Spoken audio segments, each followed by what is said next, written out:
شروع کوم د الله د نومنا چې ډېر مهربانا او رحم کون کې دی. الف لام میم. دا د الله کتاب دی، پدې کې هیڅ شک نشته. لار خودون کې دی هغه پرهیزګارانو ته چې په غیب ایمان راوړي، منځ قائموي، چې کم رزق مونږ هغوی لور کړی دی داغه نه خرج کوي. چې کم کتاب پتا نازل کړی شوی دی یعنی قران، او کم کتابونه چې ستانه مخکې نازل کړی شوی وو په هغه ټول باندې ایمان راوړي او په آخرت باندې یقین لري. داسې خلک د خپل رب د طرف نه په صحیح لاري باندې دي او هم دوی خلاصې مندون کې دي. کوم خلکو چې د دې خبرو منلو نه انکار وکړو دا غوي د پاره یو شاندا کته هغوی خبردار کړي او کو خبردار نه کړي، بهرحال هغوی منون کې نه دي. الله دا غوي په زړونو او غوګونو باندې مهر لګولې دي او دا غوي په سترګو باندې پرده پرته ده. هغوی د سختي سزا مستحق دي. ځینې خلک داسې هم دي چې وایي مونږ په الله او په ورځ د آخرت ایمان راوړې دي او حال دا دی چې په حقیقت کې هغوی مؤمنان نه دي. هغوی د الله او د ایمان والو سره دوکبازي کوي، خو په اصل کې هغوی په خپل ځان له دوکور کوي او هغوی ته د دې پته نه لګي. دا هغوی په ځلونو کې یو بیماری ده چې هغه الله نور هم زیات کړه، او کم دروغ چې هغوی وایي داغه په بدل کې داغوی د پاره دردناک سزا ده. هر کله چې هغوی ته دا اویل شو چې په ځمکه کې فساد مپورته کوي، نو هغوی دا اویل چې مونږ خو اصلاح کوونکیو. خبردار، په حقیقت کې هم دا خلق فساد کوونکي دي، خو دوی پوهیږي نه. او کله چې هغوی ته اویل شو چې لکه څنګه نور خلکو ایمان راوړی دی دغه شان تاسو هم ایمان راوړئ، نو هغوی دا جواب ورکړو چې آیا مونږ د بیوقوفانو په شان ایمان راوړو؟ خبردار، په حقیقت کې دوی په خپل بیوقوفان دي، خو دوی پوهیږي نه. کله چې دوی د مؤمنانو سره ملاویږي نو وایي چې مونږه ایمان راوړی دی، او کله چې دوی یوازې د خپل شیطانانو سره ملاویږي نو وایي چې په اصل کې خو مونږه ستاسو سره یو او د دې خلکو سره هڅه ټوکی کوو. الله د دوی سره ټوکی کوي، هغه دوی لا مهلت ورکوي او دوی په خپل سرکشي کې دړندو پشان ګډ وډ ګرځي. دا هغه خلک دي چې دوی د هدایت په بدل کې گمراهي اغستی ده. خدا سودا دوی له فائدہ مند نه ده او دوی هرگز په صحیح لار باندې نه دي. د دوی مثال داسې دی لکه چې یو سړی اور بل کړو او کله چې هغه اور خواوشا ټول زیونه روخانه کړل نو الله تعالی دا غوینا د لیدلو طاقت واغستو او هغوی په داسې حال کې پریخودل چې په تیارو کې ورته هیڅ په نظر ناراضي. دوی کانه دي، چاړاګان دي، راند دي، دوی اوس نه واپس کیږي. یای مثال داسې وګڼه چې د اسمان نه زورور باران وریږي او داغه سره توري تیارې او ګړزار او برېښنا هم ده. د اسمان ګړزار چې دوی واوري نو د مرګ د یرینا خپل ګوتی په خپل غوګونو کې کېږي. او الله دا د حق نه منکر خلق د هر طرف نه په ګیره کې اغستلی دي. د ډېر پلخ د وجنا ته بوای چې برېښنا به اوس د دوی د سترګو نظر ویسي. کله چې دوی ته لګ رڼا شي نو په هغه کې سلګ لري لاړ شي، او کله چې په تیار شي نو ودرېږي. که الله غفتله نو د دوی نه به د اوریدلو او د لیدلو طاقت بالکل اغستلی وو. دا یقیني ده چې هغه په هر څه باندې قادر دی. اے خلکو، د خپل هغه رب بندگی اختیار کړئ چې ستاسو او ستاسو نمخ کې کم خلق تیر شوی دي، دا غوی ټول خالق دی. امید دی چې په دې صورت تاسو بچ شئ. دا هم هغه دی چې ستاسو د پاره د ځمکې فرش وغړوو، د اسمان چتی جوړ کړو، د برنې وبرا ورولې او د بو په ذریعہ هر قسم پیداوار راو ټکوو، او ستاسو د پاره د رزق تیارې وکړو. نو هر کله چې تاسو په دې پوهیږئ نو د الله سره بل څوک مقابل مجوړوي. او کستاسو دا شکوي چې دا کم کتاب مونږ په خپل بنده نازل کړي دي چې دا زمونږ دی او کنه دی، نو د دې پشان فقط یو صورت جوړ کړي او راي وړي او خپل ټول ملګری راو غواړي د یو الله نه سیوا د هر چا نه چې مدد غواړي نو وغواړي که تاسو رښتینی یې نو دا کار وکړئ خو کو داسې مو نکړل او دا یقیني ده چې هیڅری نشي کولای نو دا غي ورنه ویریږي چې خشاک به انسانان او کانی وي او چې تیار کړی شوی دی د حق نه انکار کوونکو د پاره او اے پیغمبره صلی الله علیه وسلم کم خلک چې په دې کتاب باندې ایمان راوړي او د دې مطابق خپل عملونه صحیح کړي هغه لا زیره ورکړه چې دا غوي د پاره داسې باغونه دي چې لاندې بتري نهرونه بهيږي د دې باغونو میوه با په شکل کې د دنیا د میوه سره یو شان وي کله چې هغه ته د خوراک د پاره یو میوه ورکړي شي نو هغه بوای چې په دنیا کې به هم دغه سي میوه مونږ ته راکړي کې دي شوي هلته به دا غوي د پاره پاکي بیبيانی وي او هلته به هغه همیشه وي او الله په دې هرگز نه شرمېږي چې د ماشي یا د دین هم د زیات سپک سیز مثالونه بیان کړي کم خلک چې حق خبره قبلون کې دي هغه چې دا مثالونه واوري نو په شي چې دا حق دی چې دا غوي د رب د طرف نه راغله دی او کم خلک چې منون کې نه دي هغه چې دا واوري نو وایي چې د داسې مثالونو بیانولو سره د الله څخه دی دغه شان الله هم په یو خبره ډېر بیلاری کوي او ډېرو ته صحیح لار ښيي او بیلاری کوي هغه خلک چې فاسقان دي دا خلک د الله وعده د ماکموالي نه رستو ماتوي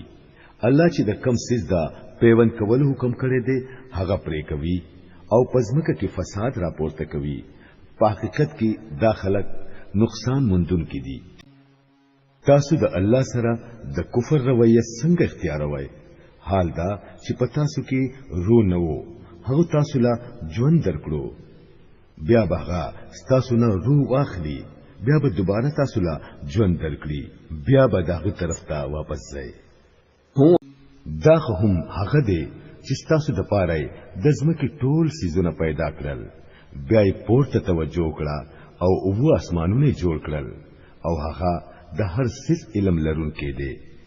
بیا لکشان هغه وخت په خیال کې راواله کله چې ستاره فرښتو ته ویلی وو چې زه پزمکه کې یو خلیفہ جوړونکی يم هغه ویل چې آیا ته پزمکه کې داسې څوک مقرروي چې د ځمکې نظام به خرابوي او ویني به تویوي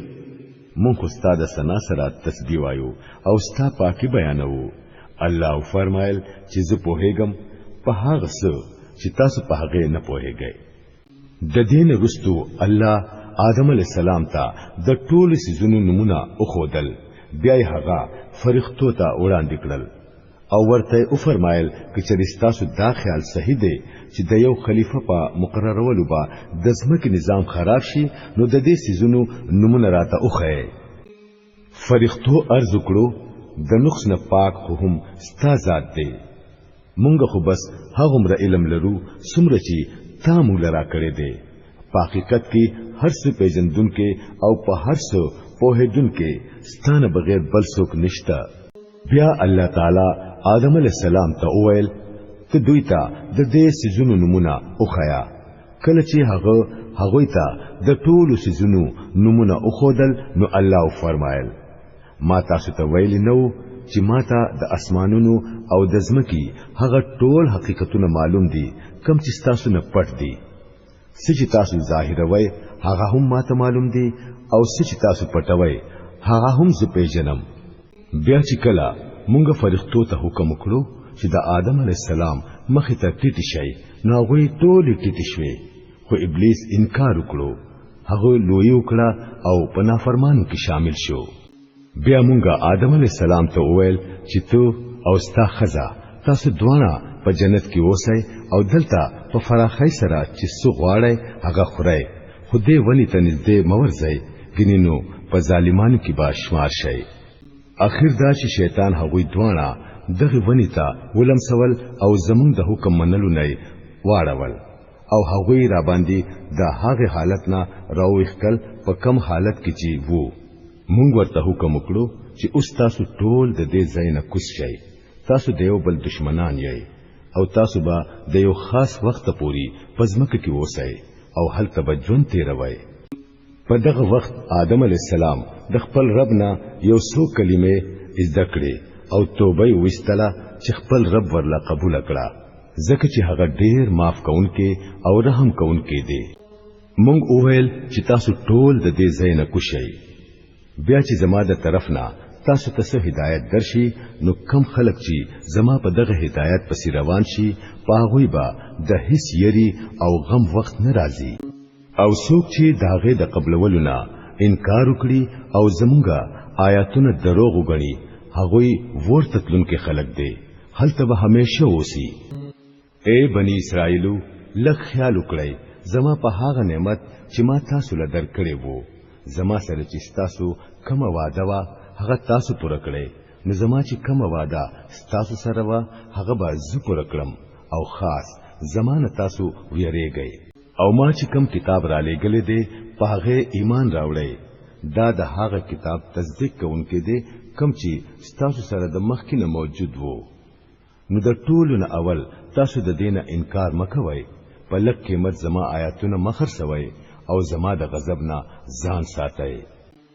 حق له د باطل رنگ مور کوئ چې شکمن شي او سره د پوهې د حق پټولو کوشش مکوئ منځ قائموئ زکات ورکوئ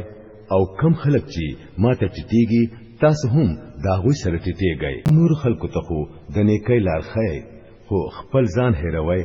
حال دا چې تاسو د کتاب تلاوت کوئ آیا تاسو د عقل ناډو کار ناخلئ د صبر او د منځ په ذریعہ امداد غواړئ بشکا چې منځ ډېر ګران کار دی خدا هغه فرمانبردار بندگانو د پاره ګران نه دی چې دای یقین دی چې اخر با د خپل رب سره ملاويږي او هغه ته به واپس ځي اے بنی اسرائیلو یاد کړئ زما هغه نعمت چې ما پتا سو کړې وو او بل دا خبره چې ما تاسو ته د ټوله دنیا په قومونو باندې فضیلت درکړې وو او ویریږئ د هغه ورځې نه چې څوک به د چا په کار ناراضي نه به د چا د طرف نه سفارش قبليږي او نه به څوک په فدیه ورکولو پرې خودري کیږي او نه به مجرمانو ته د هیڅ یو زینا امداد ملاويږي او یاد کړئ هغه وخت کله چې مونږه تاسو د فرعونانو د غلامۍ نه آزاد کړئ هغه تاسو په سخت عذاب کې اخته کړی وای ستاسو هلاکان به وجل او ستاسو جنکۍ به ژوندۍ پرې خودلې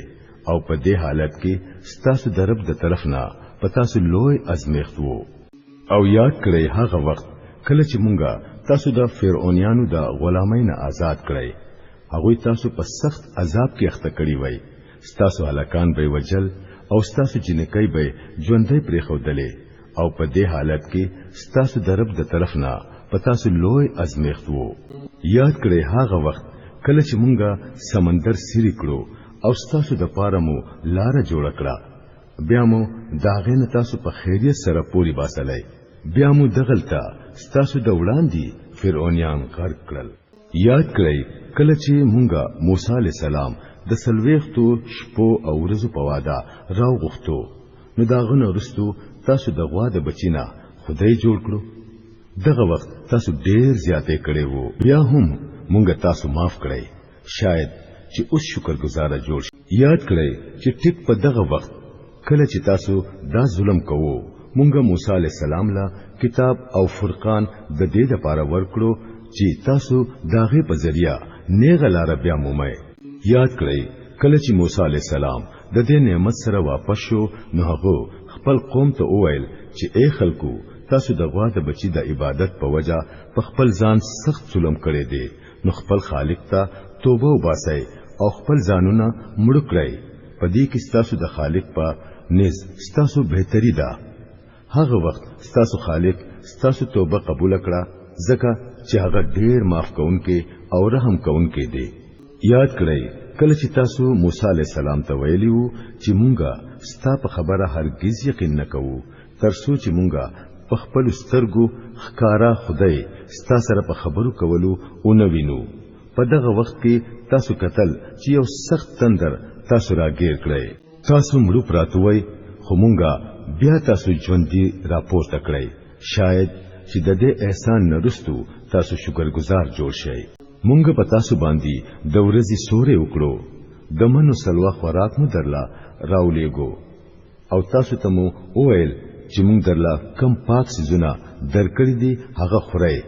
خو تاسو په خوانو مشرانو چې څه وکړل هغه په مونږ باندې داغوی ظلم نه وو بلکې هغه په خپل ځان ظلم وکړو بیا یاد کړئ کله چې مونږ ویلی وو چې دې مخامخ کلی ته ننوځي د دې پیداوار چې سرنګي مو خوخوي هغه سي د مزي سره خوري خو د کلی په دروازه ټټ ټټ ورننوځي او هتتون وای مونږ بس تاسو خطاګانی معاف کړو او پنیکانو خلکو با نور فضل او کرم وکړو خو کوم خبره چې هغه ته ویلې شوی و ظالمانو هغه بدل کړه او نور ستري جوړ کړل اخر مونږه په ظلم کوونکو خلکو باندې د اسمان نه عذاب نازل کړو دا سزا وا داوی د هغه نافرمانو کارونو چې هغه وکول یاد کړئ کله چې موسی علی السلام د خپل قوم د پاره د اوبو غختلو دعا وکړه نو مونږه وویل چې په خپل همسا فلانه ګټ وها نو داغینا 12 چینه روان شوي او هر قبيله د خپل اوبوس کلو زې او پېژندو هغه وخت دا ویل شو چې الله کم رزق تر کړی دی هغه خوري سکي او پزمکه کې فساد مخوروي یاد کړئ کله چې تاسو ویلی وو چې اے موسی علی السلام مونږ په یو قسم خوراک صبر نشو کولای د خپل ربنا دعا وغواړه چې زمونږ د پاره د ځمکې نه پیداوار پیدا کړي مثلا ساگ ترکاری خټکی بادرنګ غنم اوګه دال پیاز وغیرہ نو موسی علیہ السلام اویل آیا تاسو د یو بهتر سیس په ځای باندې د ادنا درجه سیس اغستل غواړئ خدنو د یو خار آبادی ته لاړ شئ تاسو چې څه غواړئ هلته به درته میلاو شي اخر دا چې خبره دې ته ورسېده چې په هغوی باندې د ذلت او د خوارۍ د محتاجۍ او د بدحالۍ ژوند راغی او د الله په غضب کې گیر شو دا نتیجه وا د دې خبرې چې هغوی د الله د آیاتونو سره کفر وکړو او پیغمبرانی په ناحقه قتلول شروع کړل دا د هغوی د نافرمانی د کارونو او د هغوی د دې خبرې نتیجه وا چې د شریعت د حدونو نه بهر ته وتل یقین وکړئ کو د نبی عربي منون کې دي او کو يهوديان دي کو عیسایان دي او کو صابیان دي چې هم په الله او په ورځ د آخرت ایمان راوړو او نیک عمل وکړو نو دغه بدلا د خپل رب سره ده او دغه د پاره د هیڅ یری او غم موقع نشته یاد کړئ هغه وخت کله چې مونږه د تور غر ستاسو د پاسه نیولې وو او ستاسو نمو په خوا د اغستلی و او دامو درته ویلی وو چې کم کتاب مونږ تاسو له درکو هغه مضبوط ونیسئ او کم حکمونه او هدایات چې پدې کې درج دي هغه یاد کړئ پدې ذریعہ دا موقع کې دي چې تاسو د پرهیزګارۍ په لار روان شئ خود دینه رستو تاسو د خپل وعده نه واپس شئ د دې باوجود د الله فضل او دغه رحمت تاسو سره مل وو کینینو تاسو به په خوا تباشوي وای بیا تاسو ته د خپل قوم د هغه خلکو قصه خو معلومه ده کنه چې د سبت قانوني مات کړي وو مونږه غوي ته اوهل چې شادوغان شي او په دې حالت کې اوسېږي چې پتا سو باندې د هر طرف نه لعنت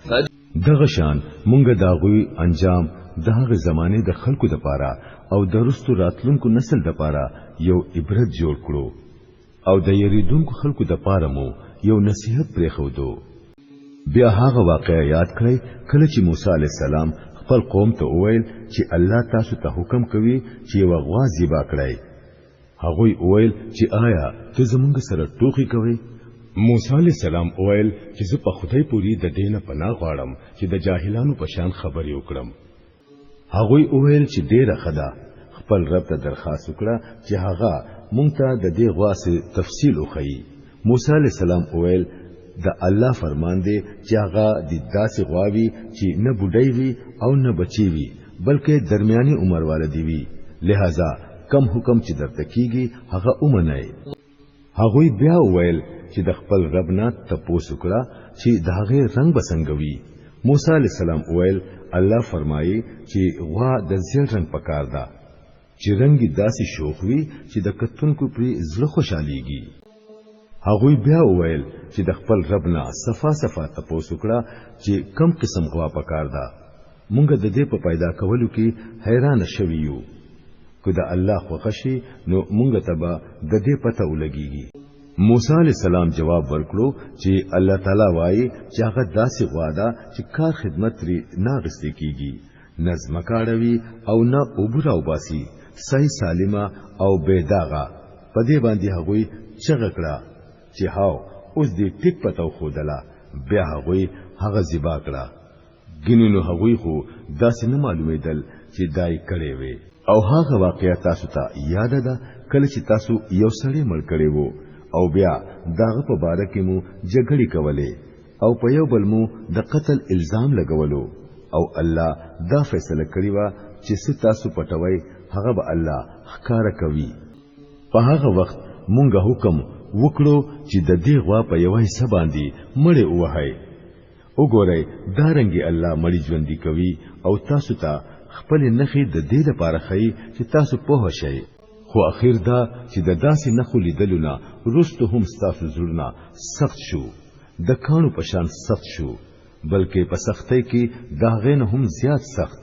ځکه چې په کانو کې ځینې داسې هم دي چې داغې نه چینه بهيږي، ځینې داسې دي چې چوي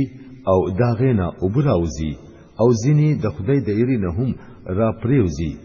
الله ستاسو د کارونو نه خبر نه دی. اے مسلمانانو، اوس هم تاسو د دې خلکو نه دا امید لرئ چې دوی بس تاسو په وینا باندې ایمان راوړي، حالکه په دوی کې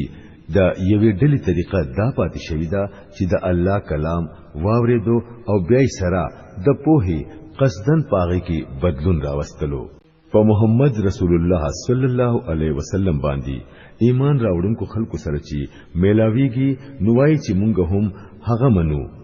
او کله چې په خپلو کې د یو بل سره په ځان لږه کې کینی خبرې کوي نوای چې به وقفان شوي خو نه یې. تاسو دې خلکو ته هغه خبرې خای چې الله تاسو ته خود لیدي. Imagine a solar system with stars blazing with power, illuminating cosmic expanse. Watch sun and moon bound, dancing eternally in orbit, symphony of beauty. Witness this unique universe unfolding before your eyes, a breathtaking cosmic spectacle. نو هلاکت او تباہی ده د هغه خلکو د پاره چې په خپل لاسونو باندې د شریعت کتاب لیکي، بیا خلکو توای چې دا د الله د طرف نه راغلي دي، د پاره د دې چې په بدل کې سلک شان فائدہ حاصل کړي. دا غوي د خپل لاسونو دا لیکل هم د هغوی د پاره د تباہی سامان دی، او دا غوي دا ګټه هم دا غوی د پاره د هلاکت سبب دی. هغوی وایي چې د دوزخ ور با زمونږ سره هډو لګینا، او کولګي نو د یو څو ورځې سزا بوي. نو وی دي د دوی نه تاسو کړه چې آیا تاسو د الله نه داسې وعده غستلی ده چې هغه داغه خلاف ورزي نشي کولای،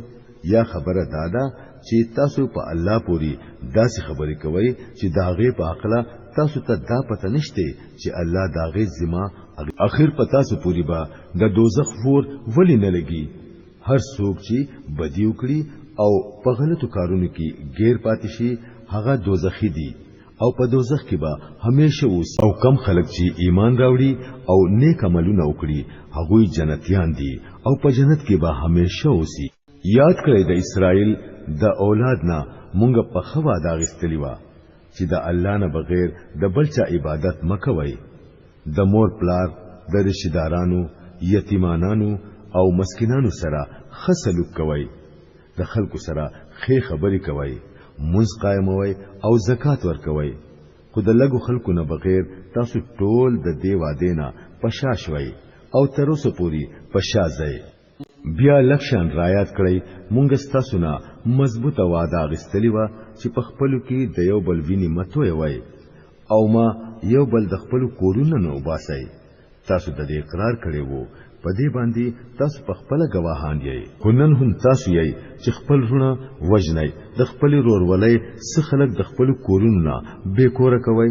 په ظلم او زیاتۍ سره داغوی خلاف دیو بل مرسته کوي او کله چې هغه په جنگ کې اونول شي او تاسو لا راوستل شي نو داغوی د آزادولو د پاره فدیه اخلي او ورکوي حالکه هغه د خپل کورونو نه استل د سر نه پتا سو باندې حرام وو نو آیا تاسو د کتاب په یو حصہ ایمان راوړی او د بل حصے سره کفر کوي نو پتا سو کې چې کم خلک داسې کار وکړي داغوی سزا د دینه بغیر بل سده چې په دنیا کې خوارو ذلیل پاتې شي او په آخرت کې سخت عذاب ته ولېږل شي الله تعالی داغي کارونه نه خبر نه دی کم چې تاسو کوي دا هغه خلک دي چې آخرت خرڅ کړي دي او د دنیا ژوند یې اغستلې دي نو نه به د دوی په سزا کې څه کمی وکړي شي او نه به دوی ته څه امداد ورسېدلی شي مونږه موسی علی السلام لا کتاب ورکړو داغونه رستمو پرلی پسې رسولان اولېګل او په آخر کې مو عیسی علی السلام د مریم زوی د روخانه نه خسرا اولېګو او په پاک روح سره مو داغه مدد وکړو نو دا ستاسو څه طریقه ده چې کله هم یو رسول ستاسو د نفس د خواهشاتو خلاف یو سیس تاسو ته راوړی دی نو داغه په مقابله کې مو سرکشي کړی ده سمو دروغ وګڼل او سمو وجل دوی وایي زمونږ زړونه محفوظ دي نه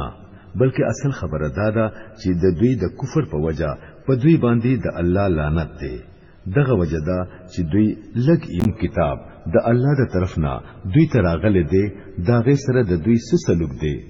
سره د دې چې هغه د هغه کتاب تصدیق کوي کوم چې د دوی سره د مخکې موجود وو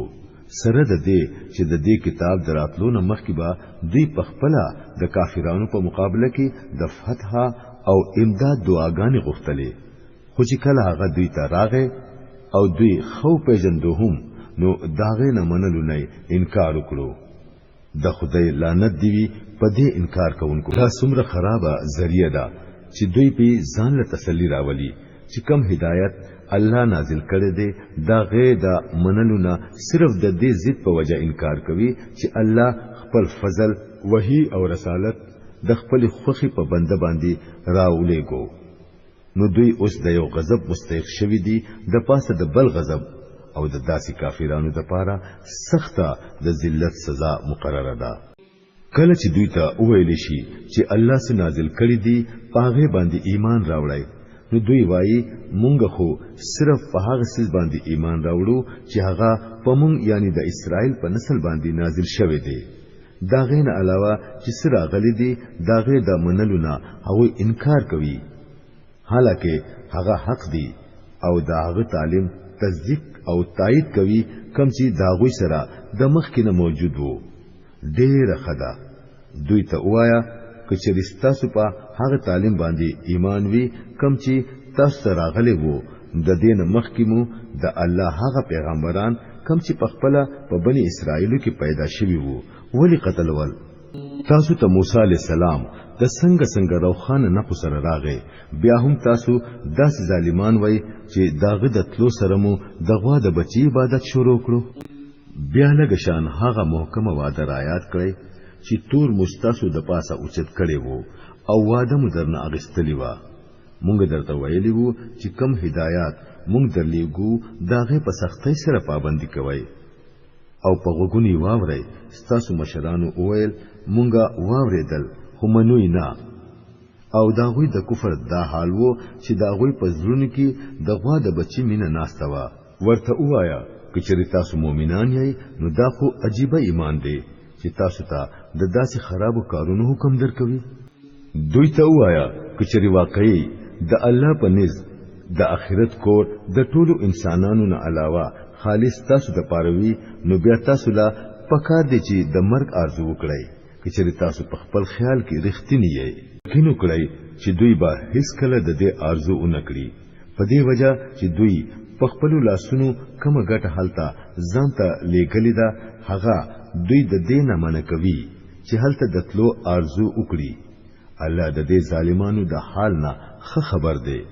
تو به وویني چې دوی د ټولو خلکو نه زیات په ژوند مین دي تر دې پوري چې په دې معاملې کې د مشرکانو نه هم زیات حریصان دي د دوی هر یو سړی دا غواړي چې زر کال ژوند دی حالکه دا اوږد عمر خو دوی د عذاب نه سلری نشوړلې هر څنګه عملونه چې دوی کوي الله هغه ویني دوی ته وایا چې څوک د جبرئیل علیه السلام سره دشمنی ساتي هغه ته دی معلومه وي چې جبرئیل علیه السلام د الله په حکم سره دا قران ستا په ځلو باندې نازل کړي دی چې د مخکینو کتابونو تصدیق کوي او تایید کوي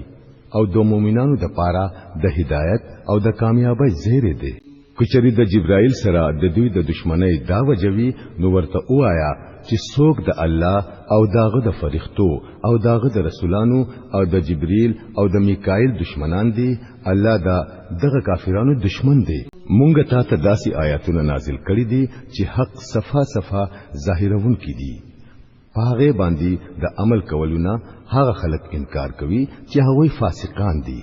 ولی همیشه داسي ندي شوی چې کله هغوی یو وعده کړی دا پاوی کې یوې ډلې ضرور هېره کړی دا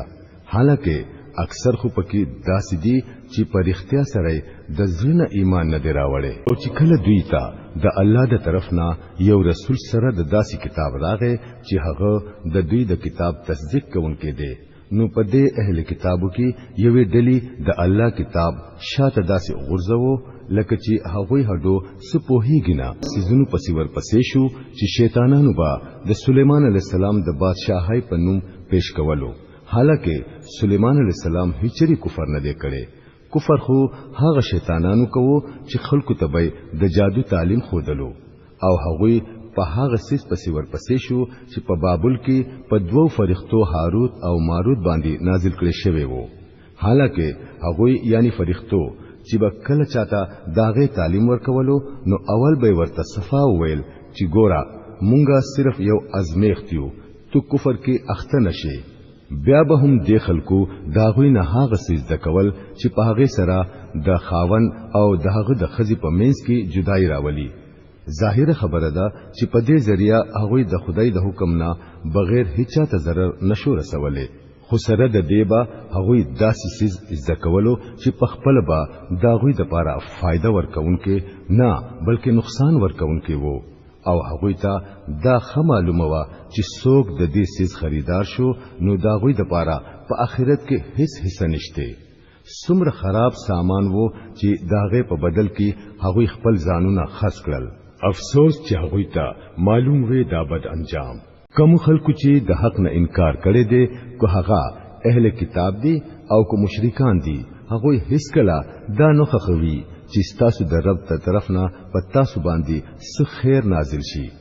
خو الله چې څوک غواړي هغه د خپل رحمت لپاره خاص کوي او هغه د یو لوی فضل خاوند دی اے مؤمنانو رای نه موایي بلکې انظر نه وایي او خبره په توجه سره اورئ دا کافران خو د دردناک عذاب مستحق او کچري هغوی ایمان او تقوی اختیار کړی وي نو د الله په دربار کې چې داغه کوم بدله ملاوي دله هغه دا هغوی د پاره ډیره بهتره وا افسوس چې هغوی خبر وي د دې ښه انجام نه مونږ چې خپل کم آیاتونه منسوخ کوو یا د خلکو نه هېرو نو داغه پځه داغه نه بهتر یا کم نه کم داغه پشان آیاتونه راوړو آیا تا ته معلومه نه ده چې الله په هر څه قدرت لري ولی تا ته پته نشته چې د ځمکې او د اسمانونو بادشاہي د الله ده او داغه نه بغیر بل هیڅوک تاسو خبر اغستونکې او تاسو مدد کوونکې نشته آیا تاسو د خپل رسولنا هغه شان ته پوښتنه کول غواړئ لکه څنګه چې د دین مخکې د موسی علی السلام نشوي وو حالکه چا چې د ایمان لار د کفر په لار بدل کړه هغه د صحیح لارینا بیلاری شو په اهل کتابو کې ډېر خلک دا غواړي چې په څه طریقې تاسو د ایمان نه کفر ته واپس راوړئ اگر چې حق هغه تخکاره شوی دی خو د خپل نفس دا حسد د وجنا هغه تاسو د پاره دا غواړي د دې په جواب کې تاسو تر هغه پوري د معافی او د چشم پوشینا کار واخلئ چې الله خپل فیصله په خپل جاری کړي یقین لرئ چې الله په هر څه باندې قدرت لري منځ قائموي او زکات ورکوي تاسو چې د آخرت لپاره کوم نیکی ځان لا مخکې لګي هغه به د الله سره بیا مومای تاسو چې څه کوي هغه د الله په نظر کې دي دوی وایي چې هیڅوک په جنت ته نزي ترڅو چې هغه يهودي نوي یا د عیسایانو د خیال مطابق عیسائی نوي. دا د دوی ارزوګانی دي. دوی ته وایا چې خپل دلیل پیش کړي چې چری تاسو په خپل داوا کې رښتینی یې. په اصل کې نه تاسو خاص خلک یې او نه بل څوک. حق دا دی چې چا خپل ځان د الله فرمان ته اوسوارو او عملاً پنه کلار روان شو نو داغه د پاره د دې اجر داغه د رب سره دی او د داس خلکو د پاره نه د سیری او نه د غم موقشته. يهوديان وایي چې د عیسایانو سره هیڅ نشته. عیسایان وایي چې د يهوديانو سره هیڅ نشته، حالکه دوه کتاب لولي او دا قسم داوي هغه خلک هم کوي چې دا غوي سره د کتاب علم نشته. دا په کومو اختلافو کې چې دوی اخته دي د دې فیصله به الله د قیامت په ورځ کوي. او د هغه سړي نه بزیات ظالم څوک وي چې د الله په عبادت خانو کې د الله د نوم یادولونه خلق منی کوي او داغه په ورانولو پسې لګېدلی وي. داسې خلق د دې قابل نه دي چې په دې عبادت خانو کې قدم کېږدي او کچري حالت الله هم شي نو چې یې ورسره وي. د دې د پاره په دنیا کې شرمندګي ده او په آخرت کې لوی عذاب. مشرق او مغرب ټول د الله دی. کم طرف ته چې تاسو مخ ګرځوي نو هم هغه طرف ته د الله مخ دی. الله ډېر فراخي والده او په هر څه پوهي. د دوی وینا ده چې الله ځان لا زوی نیولې دی. الله پاک دی. د دې خبرونه اصل حقیقت دا دی چې پزمکا او اسمانونو کې سدي هغه ټول د الله دی. ټول داغه فرمان منونکي دي. هغه د اسمانونو او د ځمکې پیدا کونکي دی. د کمی خبرې چې هغه فیصله کوي نو داغه د پاره بس هم دا حکم کوي چې شه او هغه ناپوهان وایي چې الله په خپل زمونږ سره خبري ولی نه کوي یا یو نخه ولی مونږ ته ناراضي. دارنګ خبري با د دوی نه مخکینی خلکو هم کوله. د دې ټولو مخکینی ورستو گمراهانو سوچ فکر یو شان دی. د یقین والو د پاره همونګه نخي صفا صفا بیان کړي. د دین لوی نخبه بل سوي چې مونږ ته د حق علم سره زیره ورکونکې او يرونکې اولېګلې. اوس چې کوم خلکو ځان د دوزخ سره تړلې دي داغوی د طرف نه ته زموار نه او نه بستانه داغوی په باره کې تپوس کیږي. يهوديان او عیسایان با ستانه تر هغه پوری راضی نشي تر سوچې ته داغوی په طریقه روان نشي. صفا ورته وایا چې لار خو بس هم هغه دا کوم چې الله خو دلیدا. کم علم چې تا تراغله دي کچری تا دا غین رستو دا غوی دا خواهشاتو پیروي وکړه نو ستاد لپاره هیڅ یو دوست یا مددگار داسې نشته چې تا د الله نه بچ. کوم خلکو ته چې مونږه کتاب ورکړی دی هغه سیوای لکه څنګه چې داغه د وینا حق دی. هغه په دې قران باندې د زړه په صدق سره ایمان راوړي او چا چې د دې سره د کفر طریقې اختیار کړه هغه په اصل کې نقصان مندونکي دي. اے بنی اسرائیلو یاد کړئ زما هغه نعمت چې ما پتا سو باندې کړې وو او بلدا چې ما د دنیا په ټولو قومونو باندې تاسو غوړه کړی وو او د هغه ورځې نه ویریږئ چې څوک به د هیڅ په کار ناراضي نه به د چانه فدیه قبلې دي شي نه به سفارش چاته فائدہ ورکوي نه به مجرمانو ته سمدد ورسېدي شي. یاد کړئ کله چې ابراهیم علی السلام خپل رب په یو څو خبرو کې وازمیلو او هغه په هغه ټولو کې پوره وختو نو الله ورته وویل زتا د ټول خلکو د پاره پېښوا جوړوم. ابراهیم علی السلام عرض وکړو آیا دا وعده زما د اولاد سره هم ده؟ الله جواب ورکړو زما وعده د ظالمانو سره تعلق نه لري. او دا یاد کړئ چې مونږه دا کور یعنی کعبه د خلکو د پاره مرکز او د امن ځای ګرځولې دی او خلکو ته مو دا حکم ورکړی وو چې ابراهیم علی السلام په کوم ځای کې د عبادت لپاره ودرېږي د هغه ځای نه مستقل د مونږ ځای جوړ کړی او ابراهیم علی السلام او اسماعیل علی السلام ته مو دا تاکید کړی وو چې زما دا کور د طواف کوونکو اعتکاف کوونکو د رکوع او سجدي کوونکو لپاره پاک ساتي. او دا یاد کړئ چې ابراهیم علی السلام دعا وکړه اے زما ربا د دې خار نه د امن خار جوړ کړه او د دې په اوسیدونکو کې چې څوک الله او آخرت مني هغه ته هر قسم میوه ورکړه. په جواب کې ورته دا رب او فرمایل او چې څوک نه مني هغه له به هم د دنیا د ژوند د یو څو ورځې سامان ورکم خو اخر به د جهنم عذاب ترا کاغم او هغه د ټولو نه خراب زید. او یاد کړئ کله چې ابراهیم علی السلام او اسماعیل علی السلام د دې کور دیوالونو چتول نو دعا به کوله اے زمونږ ربا زمونږ د طرف نه دا خدمت قبول کړه ته د هر چا خبري اوریدونکې او په هر څه پوهیدونکې یې. اے ربا مونږ دواړه خپل فرمانبردار حکم منونکي جوړ کړه زمونږ د نسل نه یو داسې قوم را پورته کړه چې ستا حکم منونکي مسلمانان وي. مونږ ته د خپل عبادت طریقې او خیا زمونږ ګناهونه مونږ ته معاف کړه ته ډېر معاف کونکي رحم کونکي یې. او اے ربا په دې خلکو کې د دې خپل قوم نه یو داسې رسول را پورته کړه چې هغوی ته ستا آیاتونه واوروي هغوی ته د کتاب او د حکمت تعلیم ورکړي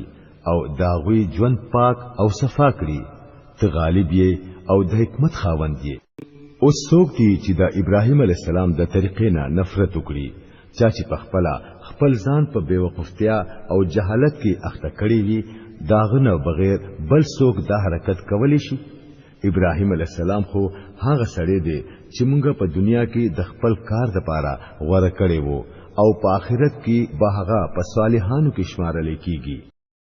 دا غوي حال دا وو چې کله ورته خپل رب ویل چې مسلمان شه نو زری ویل چې زدا کائناتو د مالک مسلمان شوم. هغه خپل اولاد ته هم په دې طریقه باندې د تللو هدایت کړي وو او هم د دې وصیت یعقوب علیہ السلام خپل اولاد ته کړي وو. هغه ورته ویلی وو چې زما بچو الله تاسو د پاره دا دین غوړه کړی دی نو د مرګ پوری مسلمانان وسېږئ. نو آیا تاسو په هغه وخت کې موجود وای چې کله یعقوب علیہ السلام د دې دنیا نه رخصت دلو هغه د مرګ په وخت کې د خپل زامنو نه تاسو کړو چې بچو زمانه رستبا تاسو د چا بندگی کوئ؟ هغه ټول په جواب کې وویل چې مونږ به د هغه یو خدای بندگی کوو کم چې ستا او ستا د مشرانو د ابراهیم علیہ السلام د اسماعیل علیہ السلام او د اسحاق علیہ السلام خدای وو او مونږه خاص هم داغه مسلمانان یو. هغه څه خلق وو چې تیر شو سچ هغه ګټل دي هغه داغوی د پاره دي او سچ تاسو ګټای هغه بس تاسو د پاره وي. تاسو نو با دا تاسو نه کیږي چې هغه څه کول. يهوديان وایي چې يهوديان شي نو صحیح لار به بیا مومي. عیسایان وایي چې عیسایان شي نو هدایت بدلته نصیب شي. دوی ته وایا چې نه هر څه پرېږدئ یو د ابراهیم علیہ السلام طریقه او ابراهیم علیہ السلام د مشرکانو نه. اے مسلمانانو وایا چې مونږه ایمان راوړې دي په الله باندې او په هغه هدایت باندې چې مونږ ته نازل شوی دی او چې ابراهیم علیہ السلام اسماعیل علیہ السلام اسحاق علیہ السلام یعقوب علیہ السلام او د یعقوب علیہ السلام اولاد ته نازل شوی وو او چې موسی علیہ السلام او عیسی علیہ السلام او نور ټول پیغمبرانو ته د خپل رب د طرف نه ورکړي شوی وو. مونږ دا غوي په مینس کې هیڅ فرق نه کوو او مونږه د الله مسلمانان یو. نو کچری دوی ایمان راوړو لکه څنګه چې تاسو ایمان راوړې دي نو په هدایت باندې دي او کچری د دینه مخ واړو نو صفه خبره ده چې هغوی په ضد کې پراته دي. نو اطمینان لرئ چې دا غوي په مقابله کې الله ستاسو د حمایت لپاره کافی دی. هغه هر څه اوري او په هر څه پوهه. او آیا د الله پاک رنگ اختیار کړئ داغه د رنگ نه با بل خرنګ د چاوي او مونږه داغه بندگی کوونکیو. اے نبی صلی الله علیه وسلم دوی ته وایا چې آیا تاسو د خدای په باره کې زمون سره جګړه کوئ حالکه هغه زمونږ هم رب دی او ستاسو هم رب دی. زمونږ عملونه زمونږ د پاره دي او ستاسو عملونه ستاسو د پاره دي او مونږه الله لرا خپل بندگی خالصه کړی دا. یا تاسو دا وایي چې ابراهیم علیہ السلام اسماعیل علیہ السلام اسحاق علیہ السلام یعقوب علیہ السلام او د یعقوب علیہ السلام اولاد ټول يهوديان یا عیسایان وو. ورته وایا چې تاسو زیات علم لرئ که الله داغه سړی نه با بل زیات ظالم څوک وي چې داغه په ذمہ د الله د طرف نه یو گواهی وي. دې هغه پټکړي تاسو د کارون نه الله سنا خبره خو نه دی هغه څه خلق وو چې تیر شو دا غوي ګټه دا غوي د پاره وا او تاسو ګټه تاسو د پاره ده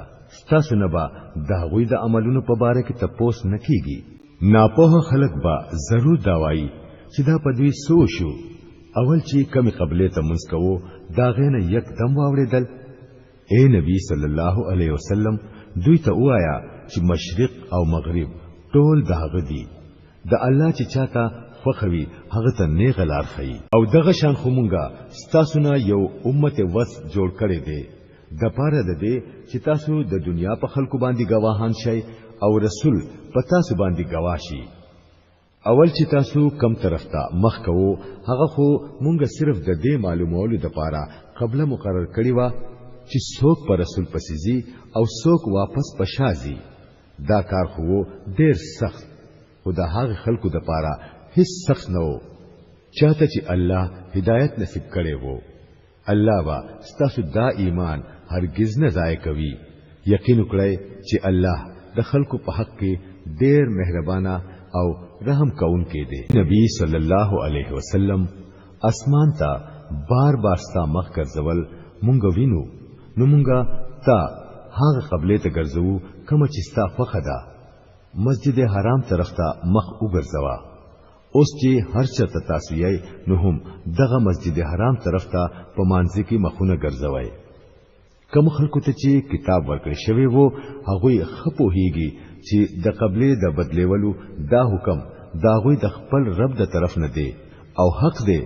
خود دې باوجود چې هغه سکوي الله داغه نه خبره نه دی اهل کتاب ته هر څنګه نه خراوړي خو ممکن نه ده چې دوی ستاده قبله پیروي وکړي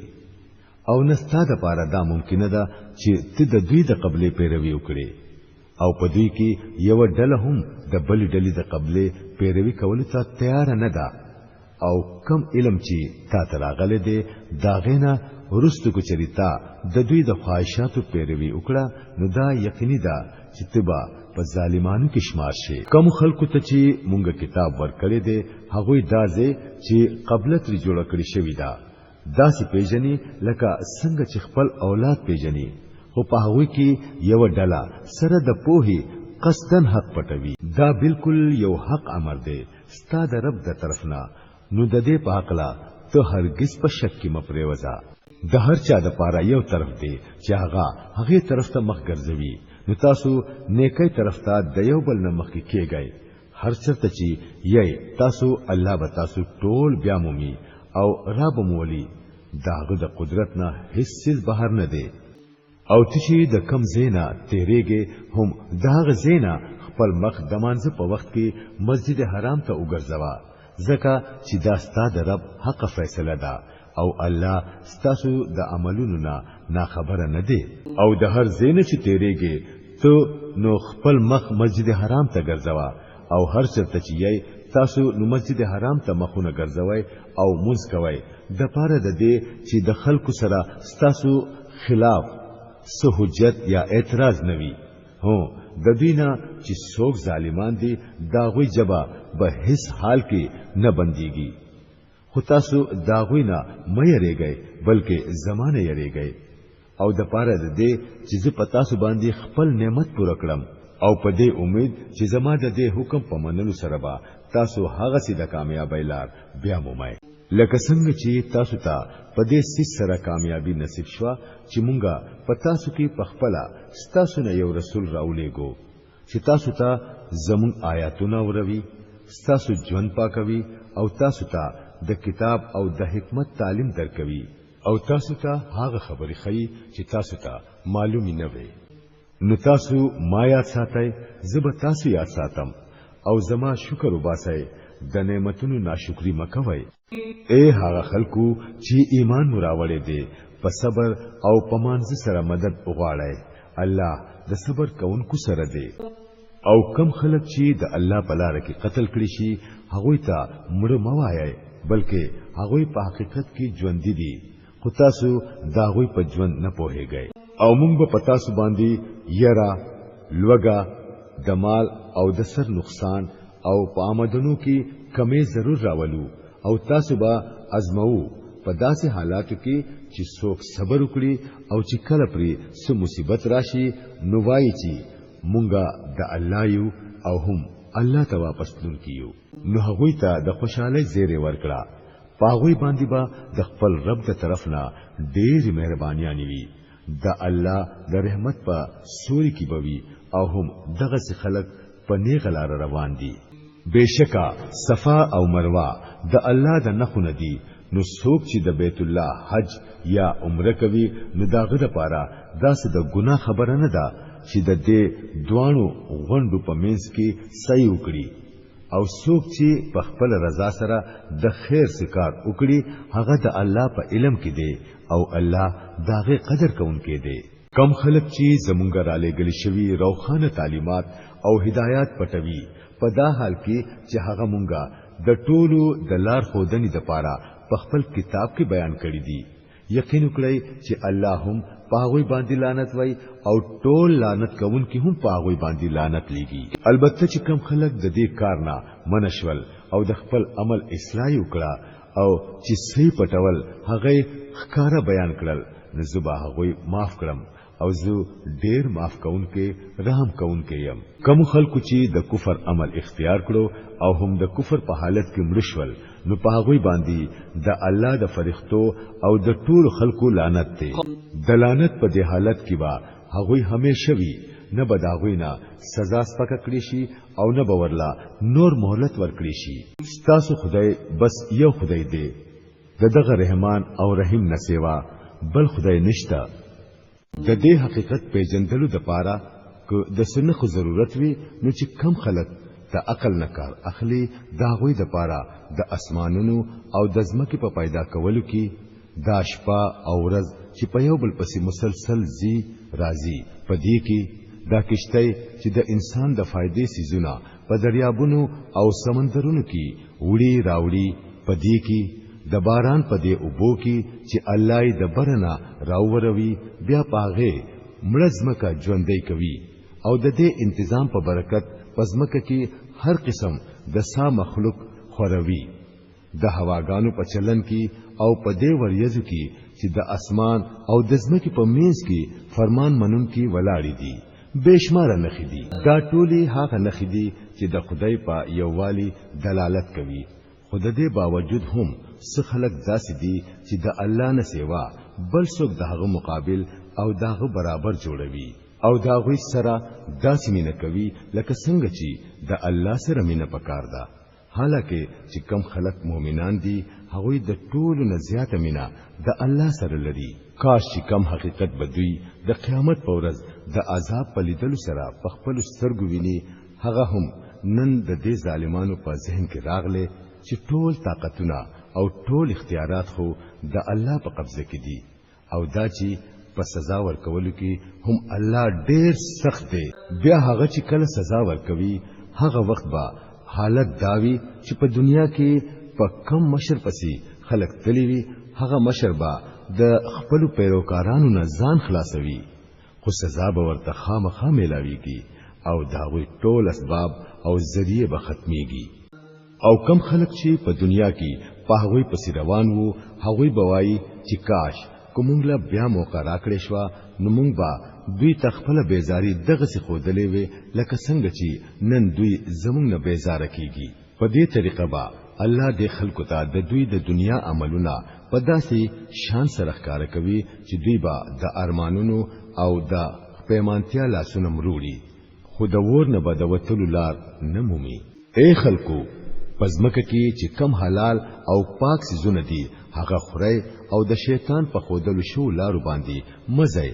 هغه تاسو ښکارا دشمن دی تاسو ته د بدای او د بهایي حکم کوي او دا سبق درته خی چې د الله په نوم هغه خبري وایي د کوم خبرو په حق لچی تاسو ته علم نشته چې الله دا فرمایلی دي کله چې دوی ته ویل شي چې الله کم حکمونه نازل کړی دي په هغه پسې روان شي نو په جواب کې وایي چې مونږ خو به په هغه طریقه عمل کوو په کما چې مونږه خپل پلار نکو مونږ دي ډېر خدا خو کچری د دوی پلارانو او نیکونو د عقل نکار نوی غستلې او نه غلاري نوی مندلي نو آیا بیا به هم دوی پاوی پسیزي د کوم خلکو چې د خدای په خودل شوی لار باندې د تللو نه انکار کړي دي د دې مثال داسې دی لکه چې یو شپن کې زناور ته आवाज کوي او هغه زناور د هاهو د आवाज نه سیوا هیڅ نه اوري دوی کانه دي چاړاګان دي وړاندې دي ځکه څه خبره په عقل کې ناراضي اے مومنانو کچری تاسو په حقیقت کې د الله بندگی کوونکي نو کم پاک سيزونه چې مونږ تاسو له درکړې دي هغه به تکلیف خوري او د الله شکر وباسئ د الله د طرف نه کس پابندي پتا سو باندې دا نو هغه دادا چې مردار مخره د ویني او د خنزیر د غوښنه ځان ساتي او هغه سیز مخره چې پاغه باندې د الله د نوم نسیوا د بل چا نوم اغستل شوی وي هو چې کم سړی مجبور وي او د قانون ماتولو اراده نه وي یا د ضرورت نه زیاتې نه کوي نو کو هغه د دې سيزونو نه سو اخري نو ګناه پې نشته الله بخونکه مهربان دی حق دادی چې څوک هغه حکمونه پټوي چې هغه الله په خپل کتاب کې نازل کړی دي او د دنیا په لګه فائدہ هغه قربانوي هغه په اصل کې په خپلو ګېډو کې وره چوي د قیامت په ورځ به الله هرگز داغوی سره خبري اونکړي او نه به هغوی پاک کړي او داغوی د پاره دردناک سزا ده دا هغه خلق دي چې د هدایت په بدله کې گمراهي واغستلا او د بخانه په بدله کې عذاب واغستلو سو عجیبه حوصله ده د دوی چې د دوزخ عذاب ته ټینګ دي د دې ټولو وجہ دا چې الله خو ټیک ټیک د حق مطابق کتاب نازل کړي وو خو چې کوم خلکو په کتاب کې اختلافات راوستل هغوی په خپل جګړو کې د حق نه ډېر لري لاړل نیکی دا نه ده چې تاسو خپل مخونه مشرق یا مغرب ته کړئ بلکې نیکی دا ده چې سړی په الله په ورځ د قیامت په فرښتو او د الله په نازل کړي شوی کتاب او داغه په پیغمبرانو باندې د زړه د اخلاص ایمان راوړي او د الله په محبت کې خپل غوړه مال پر رشیدارانو یتیمانانو باندې په مسکینانو او په مسافرانو باندې چې څوک د امداد لپاره لاس اونیسی په هغوی باندې او د غلامانو په آزادولو باندې خرج کړي منځ قائم کړي او زکات ورکړي او نیکان هغه خلک دي چې کله وعده وکړي نو هغه پوره کوي او د تنگسیا او د مصیبت په وخت کې او د حق او د باطل په جنگ کې صبر وکړي دا رښتینی خلک دي او هم دا خلک پرهیزګاران دي اے هغه خلکو چې ایمان مراوړې دي ستاسو د پاره د قتل په مقدمو کې د قصاص حکم لیکل شوی دی کو آزاد سړی قتل کړي وي نو دغه آزاد سړی نه دی بدل واغستل شي کو قاتل غلام وي نو دغه غلام دی قتل کړي شي او کو خزه دا جرم وکړي نو هم دغه خزنه دی بدل واغستل شي هو کچري د قاتل سره دغه رور د سو نرمۍ کولو د پاره تیار وي نو پکار دی چې په ښه طریقه د ویني تاوان فیصله وشي او د قاتل د پاره ضروری ده چې په راستۍ سره د ویني تاوان ادا کړي دا ستاسو د رب د طرف نه آسانتیا او رحمت دی د دین رسته هم کوچا زیاتې وکړو نو داغه د پاره دردناک سزا ده اے عقل لرونکو ستاسو د پاره په قصاص کې ژوندون دی امید دی چې تاسو به د دې قانون د خلاف ورزۍ نه ځان وساتئ پتاسو باندې دا فرض کړی شوی دی چې کله پتاسو کې د چا د مرګ وخت راشي او داغنا مال پاتې کېدو نو هغه دی د مور او پلار او د رشتہدارانو د پاره په ښه طریقه وصیت وکړي دا حق دی په پرهیزګارانو خلکو باندې بیا چې چا وصیت واورېدو او رستي هغه بدل کړو نو داغه ګناه په هغه بدلون کې باندې دا الله هر څه اوري او په هر څه په دی البته که د چا سره دا يروي چې وصیت کوونکی په خطا یا په قصد سره بے انصافي کړی دا او بیا هغه د خلکو په مینس کې چې د چا سره دا معاملې تعلق لري اصلاح وکړي نو پاغه باندې څه ګناه نشته الله بخونکه مهربان دی اے هغه خلکو چې ایمان مراوړې دي پتا سو باندې روزه فرض کړی شوی لکه څنګه چې ستاسو نه وړاندې د پیغمبرانو په امتونو باندې فرض کړی شوی وي امید دی چې د دین به پتاسو کې د تقوا صفت پیدا شي یو څو مقرری ورځې روزي دي که پتاسو کې څوک بیمار وي یا په سفر کې وي نو په نور ورځو کې دي هغه مر پوره روزي اونیسي او کم خلک چې د روزي نیولو طاقت لري او نه نیسي نو هغه دي فدیه ورکړي د یوې روزي فدیه یو مسکین ته خوراک ورکول دي او څوک چې په خپل خوخه زیاته نیکی وکړي نو دا داغه د پاره بهتره ده لیکن که تاسو په هیګي نو استاسو په حق کې دا ډېر خدا چې روزه ونیسي رمضان هغه میاشت ده چې پکې قران نازل کړي شو چې هغه د انسانانو د پاره سراسر هدایت دی او په هغه کې داسې صفه واضحه خبرې دي چې سړی ته نیغه لار خي او د حق او د باطل په منځ کې فرق کار کوي نو د اوس نه چې پچا دا میاشت راشي پاغه لازم دي چې د دې ټول میاشتې روزه ونیسي او څوک چې بیمار وي یا په سفر کې وي نو هغه دي په نورو ورځو کې د روزو تعداد پوره کړي الله ستاسو سره نرمي کول غواړي سختی کول نه غواړي د دې وجنه تاسو ته دا طریقه خودل کیږي چې تاسو د روزو تعداد پوره کړئ او کم هدایت چې الله تاسو لا درکړې دې پاغه باندې د الله د لوی اظهار وکړي او دا غلوی ومنئ او شکرګزار جوړ شئ او اے نبی صلی الله علیه وسلم کله چې زما بندگان ستانه زما په حق لا تاسو کړي نو هغه ته وایا چې زه هغه ته ډیر نږدې يم आवाज کوونکې کله چې ماته आवाज کوي نو زه هغه اورم او جواب ورکوم نو په دې وجہ هغه له هم پکار دي چې زما بلنه قبول کړي او په ما باندې ایمان راوړي دا خبره هوی ته واوروا کې دې شي چې هغه نه غلار بیا مومي د روزو په دوران کې د شپې د خپل خځو سره ملاویدل ستاسو د پاره حلال کړی شوی دی هغه ستاسو د پاره جامې دي او تاسو دا غوي د پاره جامې یې الله ته معلومه شو چې تاسو د خپل ځان سره پټ په پټ خیانت کوو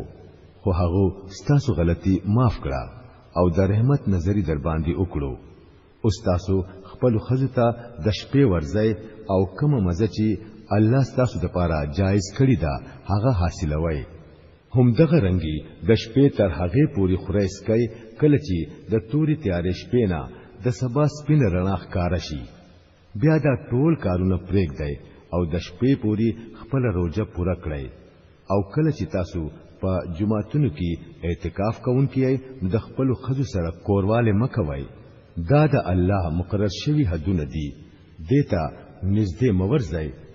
دغه شان الله خپل حکمونه خپ تفصیل سره خلکو ته بیانوي امید دې چې هغه د غلط عمل نه بچي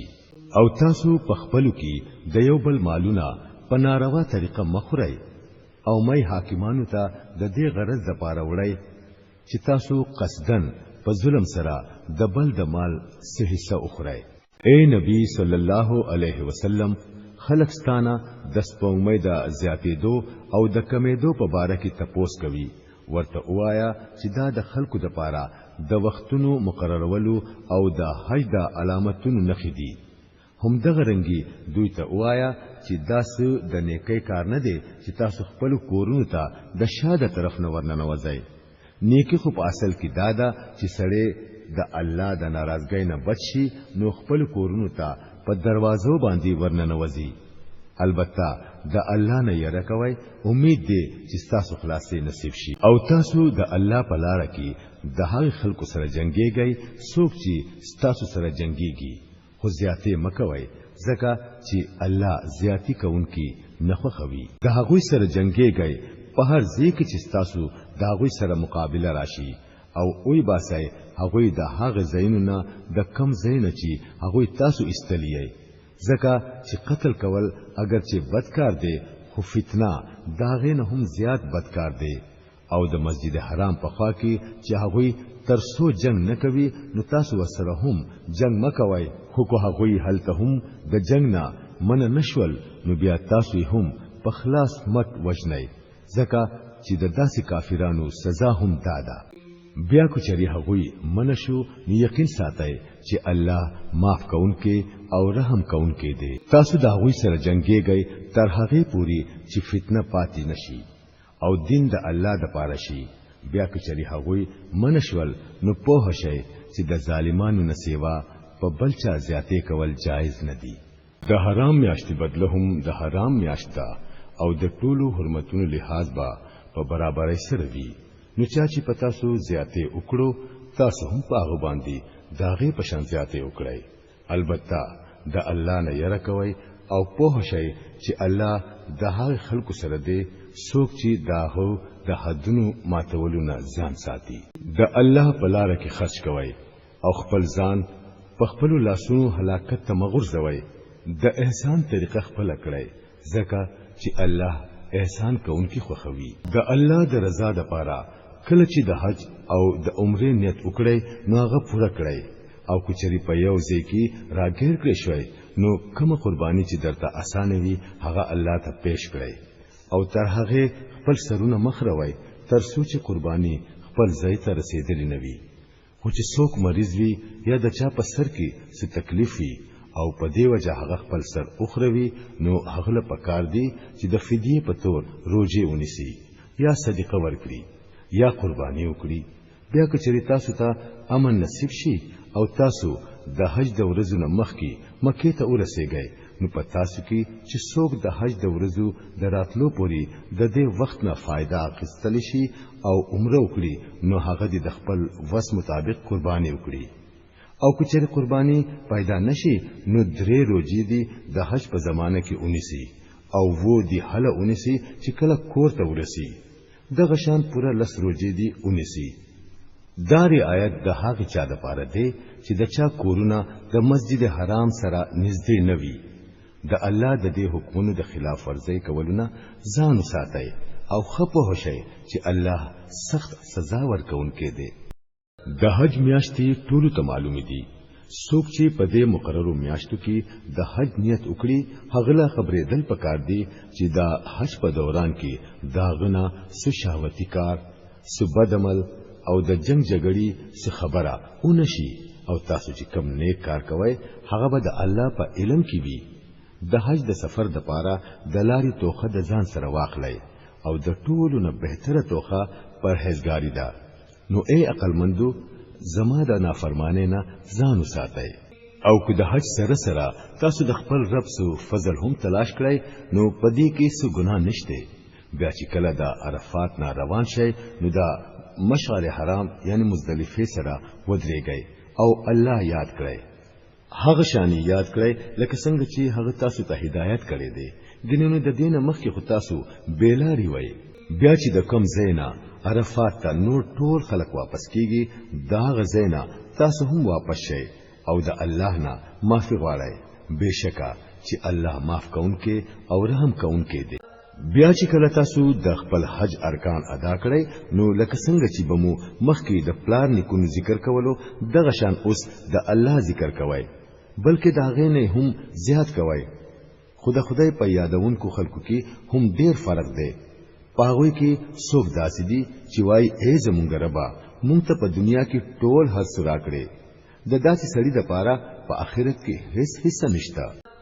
او څوک وای چې ای زمونږ ربا مونږ ته په دنیا کې هم ښه نعمتونه راکړي او په آخرت کې هم ښه انجام او د ور د عذاب نه مو وساتي د داسې خلکو به د خپل ګټي مطابق په دوانو ځایونو کې حصہ وي او په حساب کولو کې د الله هیڅ وخت نه لګي دا د شمار 100 ورځې دي دا تاسو له د الله په یاد کې تیرول پکار دي بیا کو چا تلوار وکړه او په 2 ورځې کې واپس شو نو په هغه څه ګناه نشته او کو چا تاخير وکړو نو هم په هغه څه ګناه نشته خو شرط دا دی چې هغه دا ورځي په پرهیزګارۍ سره تیری کړی وي د الله د نافرمانی نه ځان ساتي او خپه هوشي چې یو ورځ با داغه مخ ته تاسو پیش کیږئ په انسانانو کې سداسي هم شته چې داغه خبرې د دنیا په ژوند کې تاسو ډېر ښه معلومیږي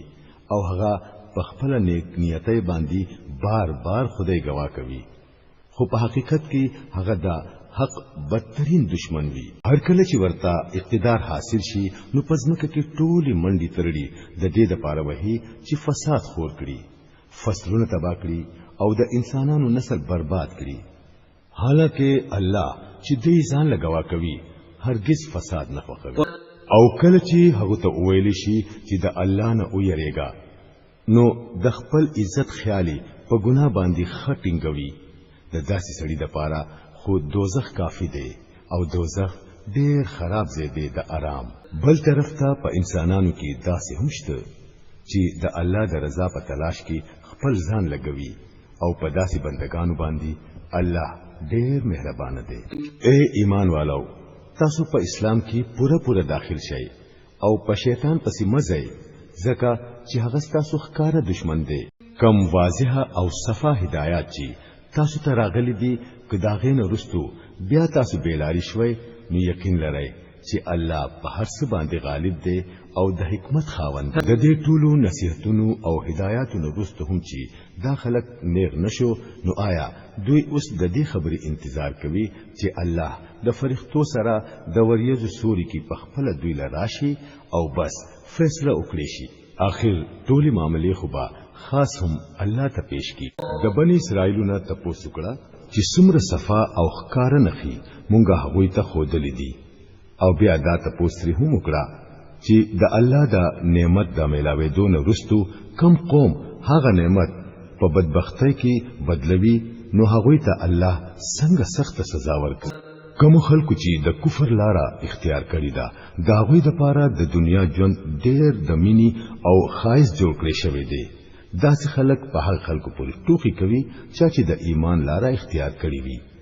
خو د قیامت په ورځ به پرهیزګار خلک دا غوی په مقابله کې په اوچته درجه کې وي. پاتې شو د دنیا رزق نو هغه د الله اختیار دی چې چاله خوخوي هغه له به حساب ورکوي. کې ټول خلک په یو طریقه باندې وو. رستو بیا دا حالت پاتې نشو او اختلاف شروع شو. پس دا غینا الله پیغمبران راولېګل چې په صحیح لار تلونکو خلکو ته خوشخبری ورکوونکي وو او غلط خلک د انجام نه يرونکي وو. او دا غوي سره یو حق کتاب د دې لپاره نازل کړو چې د حق په باره کې په خلکو کې کم اختلافات راغلي دي دا غي فیصله وکړي شي. او د دې اختلاف پیدا کېدلو دا وجه نه و چې اول خلکو ته حق نو خودل شوی، نه، اختلاف هغه خلکو وکړو چاته چې د حق علم ورکړي شوی وو هغه دروخانه هدایاتو ملاویدون ورستو صرف په دی وجہ حق پرې خودو او مختلفي طریقې جوړې کړې وې چې هغه په خپل کې زیاتې کول غوښتل. نو کوم خلکو چې په پیغمبرانو باندې ایمان راوړو هغه ته الله په خپل حکم د حق لار او خودلا چې په هغه کې خلکو اختلاف کړي وو. الله چې چاته نه غلاره خودل غواړي هغه ته خي. ولی ستاسو دا خیال دی چې تاسو به جنت ته هم دغه سي داخل شئ او حال دا چې په تاسو لا هغه ټول څه ندي تیر شوی کم چې تاسو نمخ کې په ایمان والو باندې تیر شوی دي. پاغوی ډېری سختي تیر شوی، ډېر مصیبتونه پر راغلل، وجره کولې شول تر دې چې دغه وخت رسول او دغه سره ملګری مؤمنان په چغه شو چې د الله مدد وکړه راځي. په هغه وخت کې هغه له تسلی ورکړې شو چې هاو د الله مدد نږدې دی. ستانه تاسو کوي چې مونږه څه خرج کړو. په جواب کې ورته وایا چې تاسو سما خرج کوئ هغه په خپل مور او پلار، رشتہدارانو، یتیمانانو، مسکینانو او مسافرانو باندې خرج کوئ. او تاسو چې سنې کې کوئ الله دا غینه خبر. تاسو ته د جنگ حکم شوه دی او هغه تاسو فخ نه دی. کې دې چې یو سیس تاسو فخ نوي او هغه تاسو د پاره خوي، او کې دې چې یو سیس تاسو فخوي او هغه تاسو د پاره خنوي. الله پوهیږي تاسو نه پوهیږئ. خلق ستانه تپوس کوي چې د حرم په میاشت کې جنگ کول څنګه دي.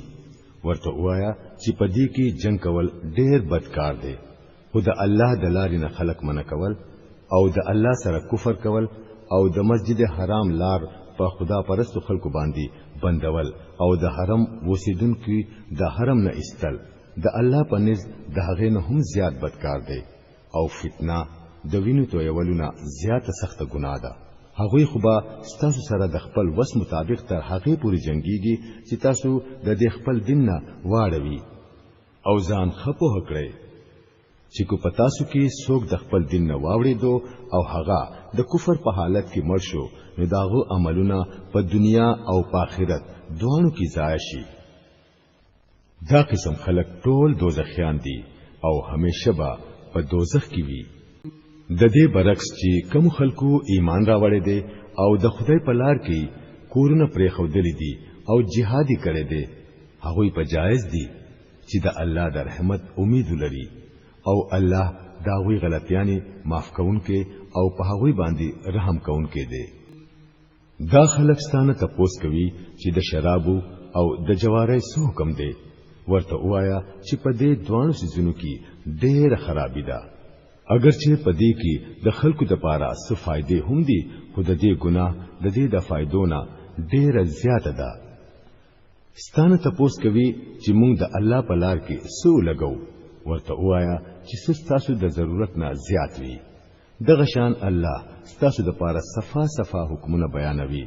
شاید چې تاسو د دنیا او د آخرت د دوانو فکر وکړئ ستانه تپوس کوي چې د یتیمانانو سره سما ملاو کړو ورته وایا چې په کم کار کې داغوي خېګړوي هغه کار کول بهتر دي چې تاسو خپل خرج او داغوي خرج یو ځای کړئ او یو ځای اوسېږئ نو په دې کې څه ګناه نشته اخر هغوی هم ستاسو ضرور ولې خلق دي بدخوا او خیرخوا دواړه الله تخکار دي که الله غختله نو په دې معاملې کې به پتا سو سختی کړی و خو هغه لکه څنګه چې اختیار والده دغه سي حکمت والا هم دي د مشرکو خزو سره تاسو هرگز نکاح مکوئ تر سوچ هغوی ایمان نوی راوړي یو مؤمن وینځه د شریف خاندان د مشرک خزینه بهتره ده اگر که هغه تاسو ډیره خوښوي او د خپل مسلمانانو زنانو نکاح د مشرکانو سره هیڅری مکوئ تر سوچ هغوی ایمان نوی راوړي یو مؤمن غلام د شریف مشرک نه بهتر دی اگر که هغه تاسو ډیر خوښوي داخلت تاسو ور طرف ترابلی او الله په خپل حکم سره تاسو جنت او مغفرت طرف ترابلی او هغه خپل حکمونه خلقو ته صفا صفا بیانوي امید ده چې هغوی به سبق واخلي او نصيحت به قبول کړي ستانه تپوس کوي چې د هیڅ حکم دی ورته وایا چې دا د ګندګۍ یو حالت دی پدې کې خزونه په جما کې جدا اوسه او هغوی ته منځ دې کېږي تر څو چې هغوی پاکي شوي نوي بیا چې کله هغوی پاکي شي نو په هغه طریقې ورځي څنګه چې الله تاسو ته حکم کړی دی الله هغه خلق فخوي څوک چې د بدن ځان وساتي او پاک ژوند ستاسو خزي ستاسو پټي دي ستاسو فخدا چې څنګه غواړي هغه شان خپل پټو ته ورځي خو د خپل وړاندې ژوند فکر کوي او د الله د ناراضګۍ نه ځان ساتي خپه شي چې یو ورځ به داغه سره ملاويږي او اے نبی صلی الله علیه وسلم څوک چې ستا هدایت اومني هغه ته د کامیابی او د نیکبختۍ زیری ورکړه د الله نوم د داسې قسمونو خړلو د پاره مې استعمالوي چې داغه مقصد د نیکۍ او د پرهیزګارۍ او د خدای د مخلوق په منځ کې د خېګړې د کارونو نه منع کېدل وی الله ستاسو ټول خبري هوري کم به مطلب قسمونه چې به اراده تاسو خوري په هغه باندې الله تاسو ننسي خو کم قسمونه چې په اختیار سره د زړه تاسو خوري داغه تپوس به ضرور الله کوي الله ډیر معاف کوونکې کم خلک چې د خپل خزو سره د تعلق نه ساتلو قسم خوري داغوی د پاره د سلورو میاشتو مهلت دی کچره هغه رجوع وکړه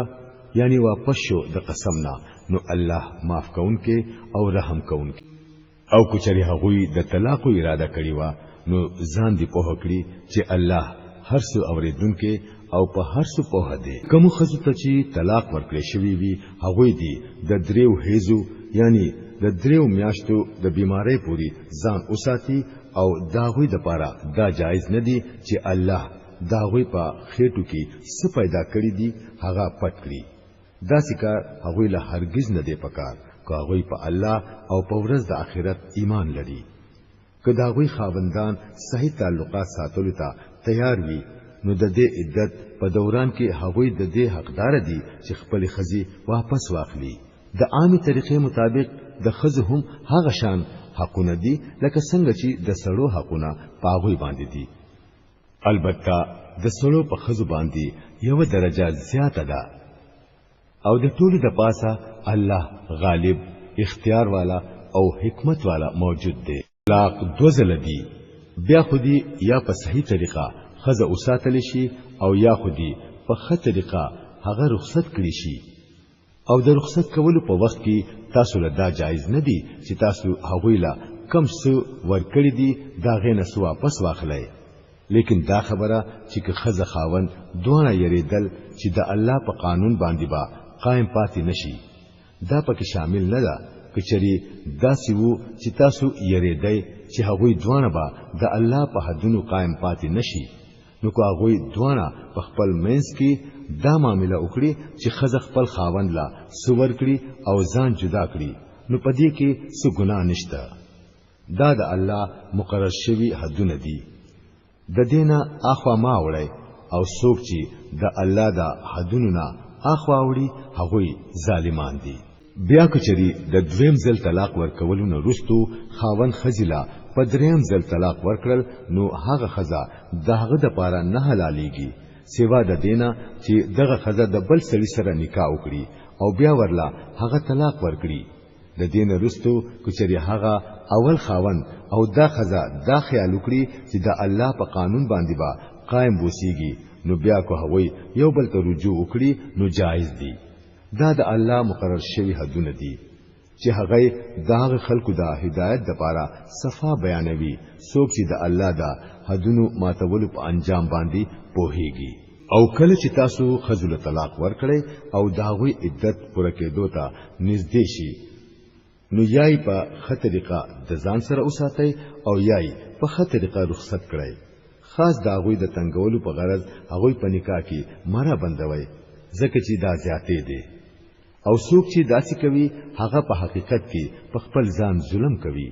دا الله د آیاتونو نه لوبي مجوړوي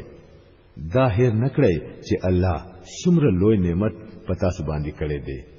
هغه تاسو ته نصيحت کوي چې کم کتاب او حکمت هغه پتا سو نازل کړي دي داغه احترام کوي د الله نه ویریږي او په شي چې الله ته د هر خبري علم دی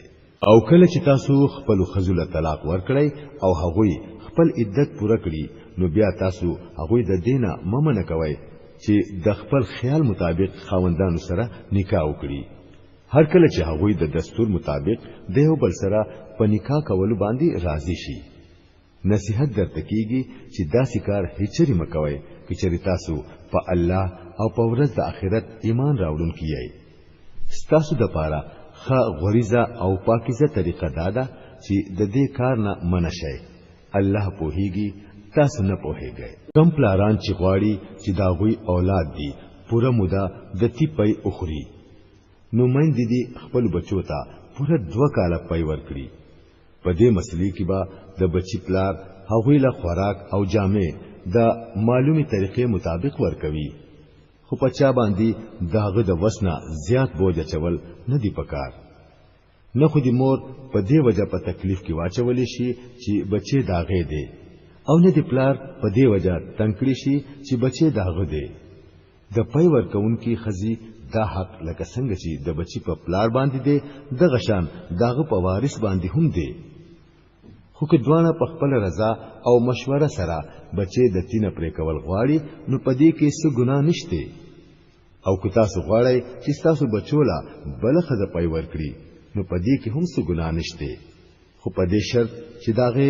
کما مزدوري تاسو مقرر کړي هغه ورلا د عامي طریقې مطابق ورکړئ د الله نه ویریږئ او په شي چې ستاسو کوي پاغه ټول د الله نظر دی پتا سو کې چې کم خلق مړشي او رستري خزي پاتشي نو هغه د خپل ځانونه سلور میاشتي او لس ورځې په انتظار کې وساتي بیا چې کله داغوی عدت پوره شي نو داغوی اختیار دی چې د خپل ځان په باره کې په مناسبه طریقه سکول غواړي هغه دی وکړي پتا سو باندې داغه هیڅ ذمہواری نشته الله تاسو د ټولو د عملونو نه خبر دی د عدت په دوران کې ک تاسو د دغه کندو خزو سره د نکاح کولو اراده په اشارو کې او کو ظاهر کړی او کو په ځل کې پټي وساتای په دې دوه کارونو کې پتا سو هیڅ ګناه نشته الله په دې په دې چې د دغه کندو خیال بس تاسو په ځلونو کې ضرور راځي خو خیال کوئ چې پټي واده ورسره اونکړئ کسي خبره کول ورسره غواړي نو په عامه مناسبه طریقې ورسره وکړئ او تر هغه پوري د نکاح تړلو فیصله مکوئ تر څو پوري چې عدت نه پوره شوي خپه شئ چې الله تاسو د زړونو په حال باندې خبر دی نو داغه ویریږئ او د دین هم خبر شئ چې الله ډېر بردبار دی او وړې وړې خبري معاف کوي ستاسو د پاره پدې کې هیڅ ګناه نشته چې خپل خزلا مخکې د لاس ورولونه یعنی د کوروالی کولونه یا مخکې د مہر مقررولونه طلاق ورکړي په داسې مسلې کې هغوی لا سنس ضرور ورکول پکار دي مالدار سړی دی د خپل حیثیت مطابق او غریب سړی دی د خپل حیثیت مطابق په عامه مناسبه طریقه سره سور کړي دا حق دی په نیکانو خلکو باندې او کچری تاسو مخکې د لاس ورولونه خزله طلاق ورکړو او مہر ورلا مقرر کړي وو نو په دې مسله کې به نیم مہر ورکوي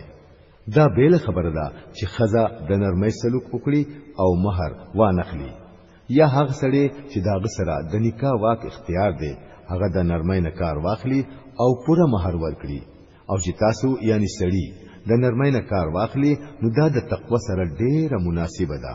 په خپل معاملاتو کې سخاوت ماهر وای ستاسو هر کار الله ویني د خپل منځونو حفاظت کوي خصوصا د داسې منځ چې د مانځ ټول خوبياني پکې راجموي الله ته په داسې طریقه ودرېږي لکه څنګه چې فرمان منونکې غلام ودرېږي چې د بدمنۍ حالت وي نو کو پیاده وي او کو پسورلای څنګه چې ممکن وي هغه شان منځ کوي او چې کله امن شي نو الله په هغه طریقه یادوي چې کوم هغه تاسو ته خو دلی و چې اول تاسو ته معلومه نه و په تاسو کې چې کم خلک ملکیږي او ورستوري خزي پاتې کیږي هغه له پکار دی چې د خپل خزو په حق کې دا وصیت وکړي چې د یو کال پوري تی ورته خرچه ورکړي کیږي او د کور نه دی نه استلی کیږي بیا کچري هغه په خپل اوزي نو د خپل ځان په حق لچی هغه په مناسبه طریقه سره هر څه کوي داغه ذمہواری په تاسو نشته الله په ټول باندې غالب اختیار لرونکي او د حکمت خاوند دی دغه شان چې کوم خزلا طلاق ورکړي شوی وي هغه لدی هم د رخصتولو په وخت کې په مناسبه طریقه سنس ورکړي شي دا حق دی په پرهیزګارو خلکو باندې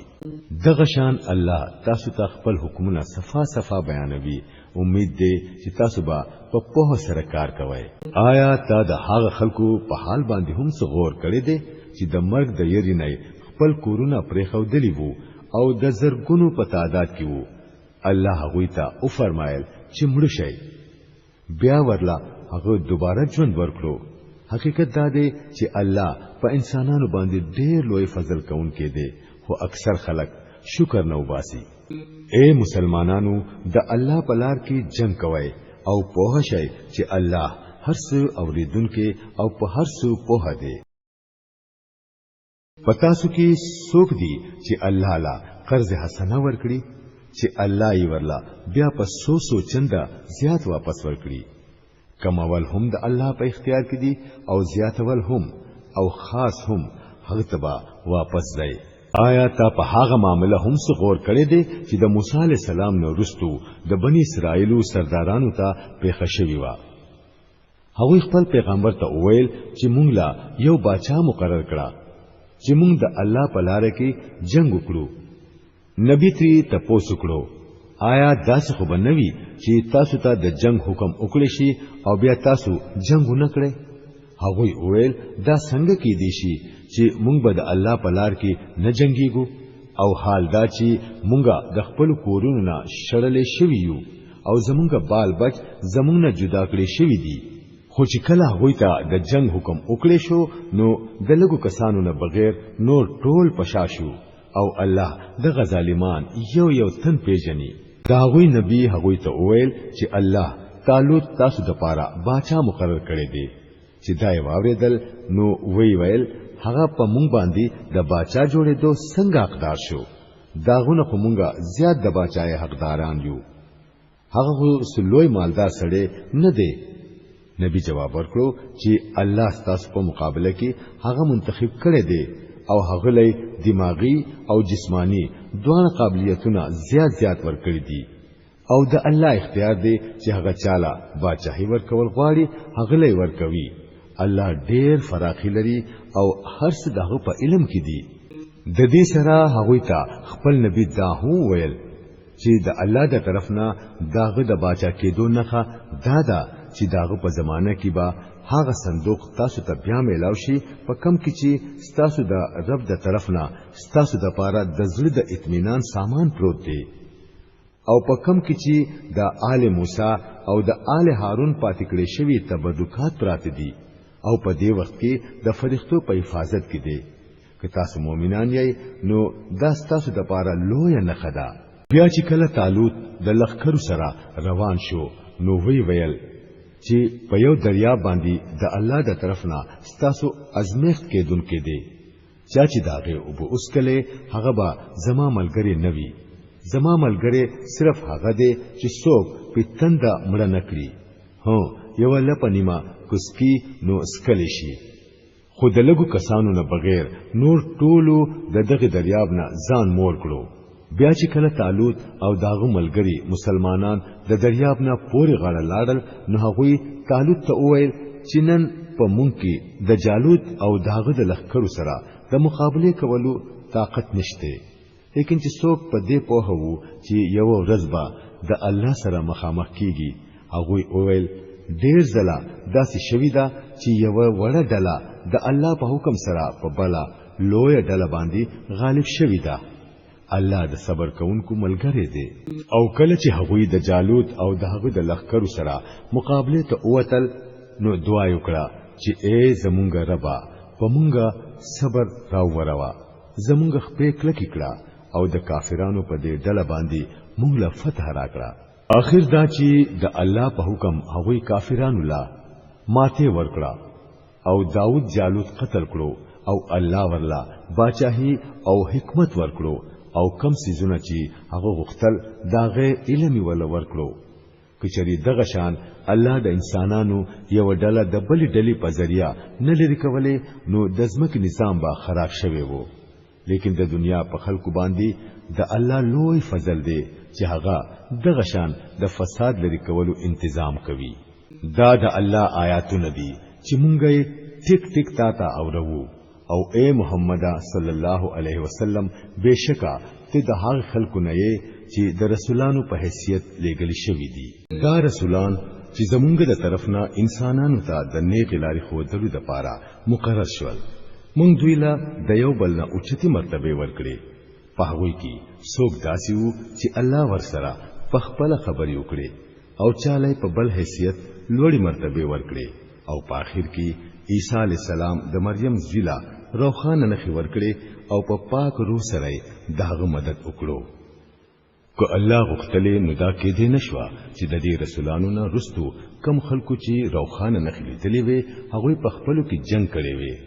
خو د الله طریقه دا نه و چې هغه خلک په زور باندې د اختلاف کولو نه منع کړي په دې وجہ هغه په خپلو کې اختلاف وکړو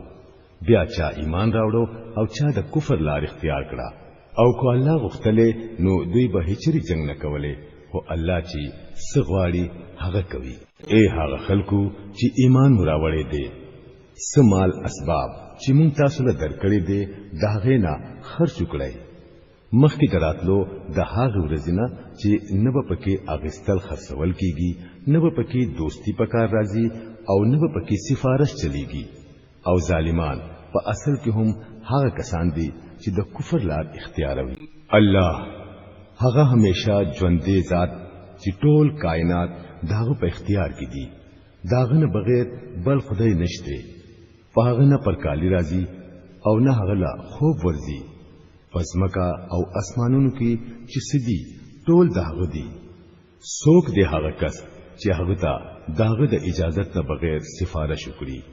چې د خلکو په وړاندې دي هغه هم ورته معلوم دي او چې د خلکو نه پناه دي داغه نه هم خبر دی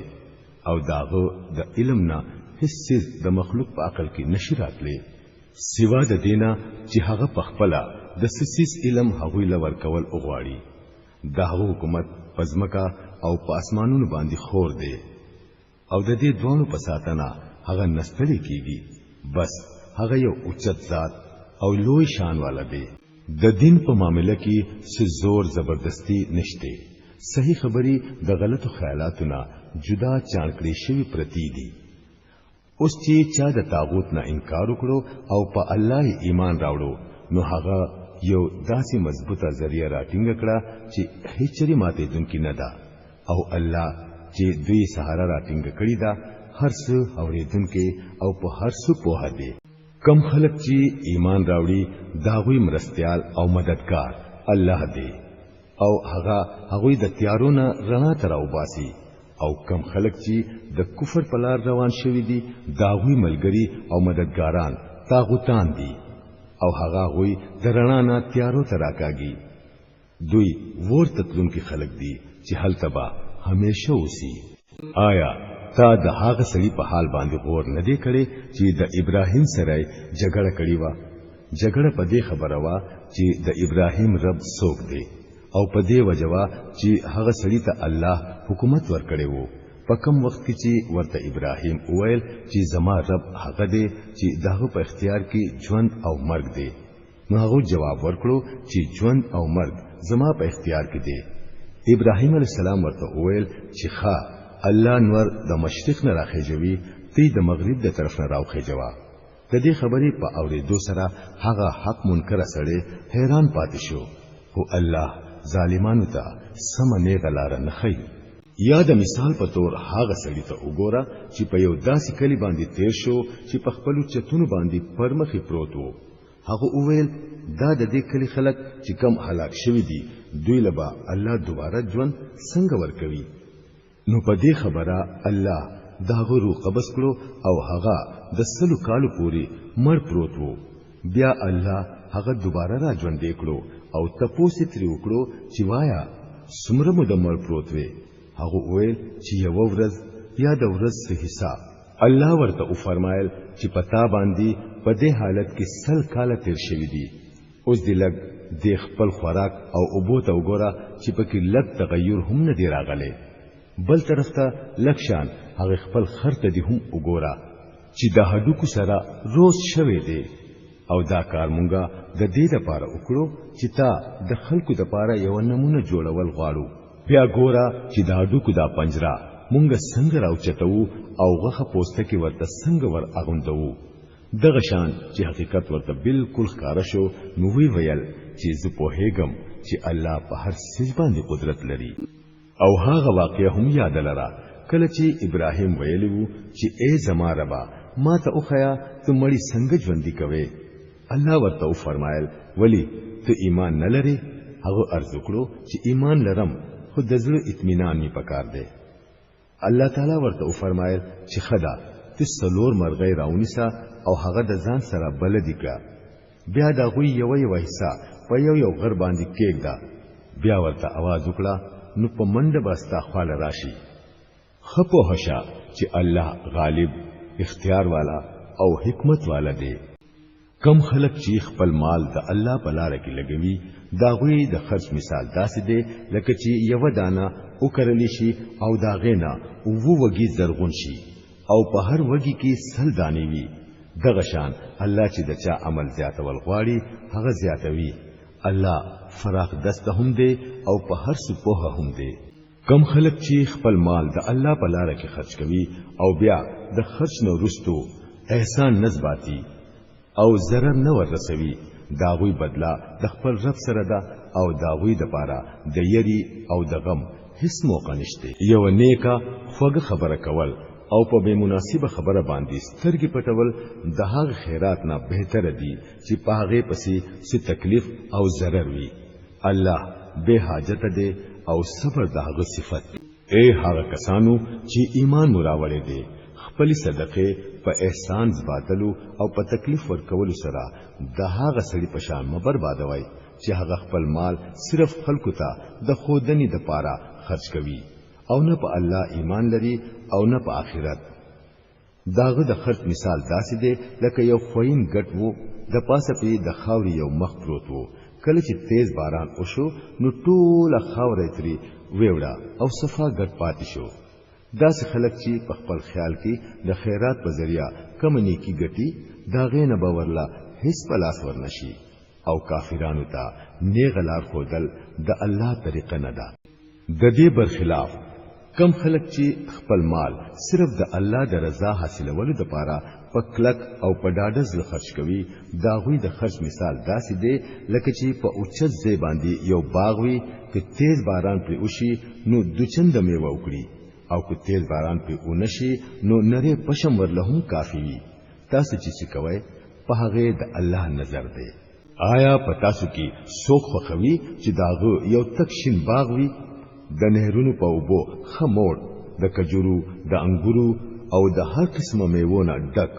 او هغه عین په داسې وخت کې د هوا په یو تیز بلبلقې اوسوځي چې د پخپلا بډاوي او واړو ماشومان بچي لا د کار نوي. دغه شان الله تاسو ته خپل خبري بیانوي د دې لپاره چې تاسو غور او فکر وکړئ. اے هغه خلکو چې ایمان مراوړې دي کم مال چې تاسو ګټلې دي او سچې مونږه تاسو د پاره د ځمکې نه راځتلې دي دا غینا هغه خخه مال د خدای په لار کې خرج کړئ. دا سینا چې د خدای په لار کې د ورکولو د پاره د خراب نه خراب سیز د کتلو کوشش شروع کړئ. ځکه چې هم دغه سیز تاسو له څوک درکوي نو تاسو به هیڅ قبول نکړئ ما سوا د دینه چې په پټو سترګې قبول کړئ. په شی چې الله به احتیاج دی او د خو صفاتونو مالک دی. شیطان تاسو د نستینا يروي او د شرمناکو کارونو کولو لمسون درته کوي خو الله تاسو ته د خپل طرفنا د بخنی او د فضل امید درکوي. الله ډیر فراخ دستا او په دی چاته چې وغواړي هغه لا حکمت ورکوي او چاته چې حکمت میلاو شو هغه ته په حقیقت کې لوی دولت میلاو شو. د دې خبرونه صرف هغه خلک سبق اخلي څوک چې عقل مند وي. تاسو چې هر څه خرج کړی وي او هر منښت چې مومنلی وي الله دا غینه خبر دی او د ظالمانو هیڅوک مددگار نشته. کو خپل صدقه پخکارا ور کوي نو دا هم خدا لیکن کو پټ په پرده کې حاجتمندلا ور کوي نو دا ستاسو په حق کې زیاته بهتره ده. ستاسو ډېری بدای په دې طریقه ختميږي او تاسو چې څه کوي الله دا غینا په هر حال کې خبر دی. اے نبی صلی الله علیه وسلم خلق ته د هدایت ورکولو ذمہواری پتا نه ده. هدایت خو چې الله چاته غواړي هغه لې ورکوي او د خیر په لار کې چې سمال تاسو خرج کوئ هغه تاسو د پاره بهتر دی. اخر تاسو خو هم د دې د پاره خرج کوئ چې د الله رضا درته حاصل شي.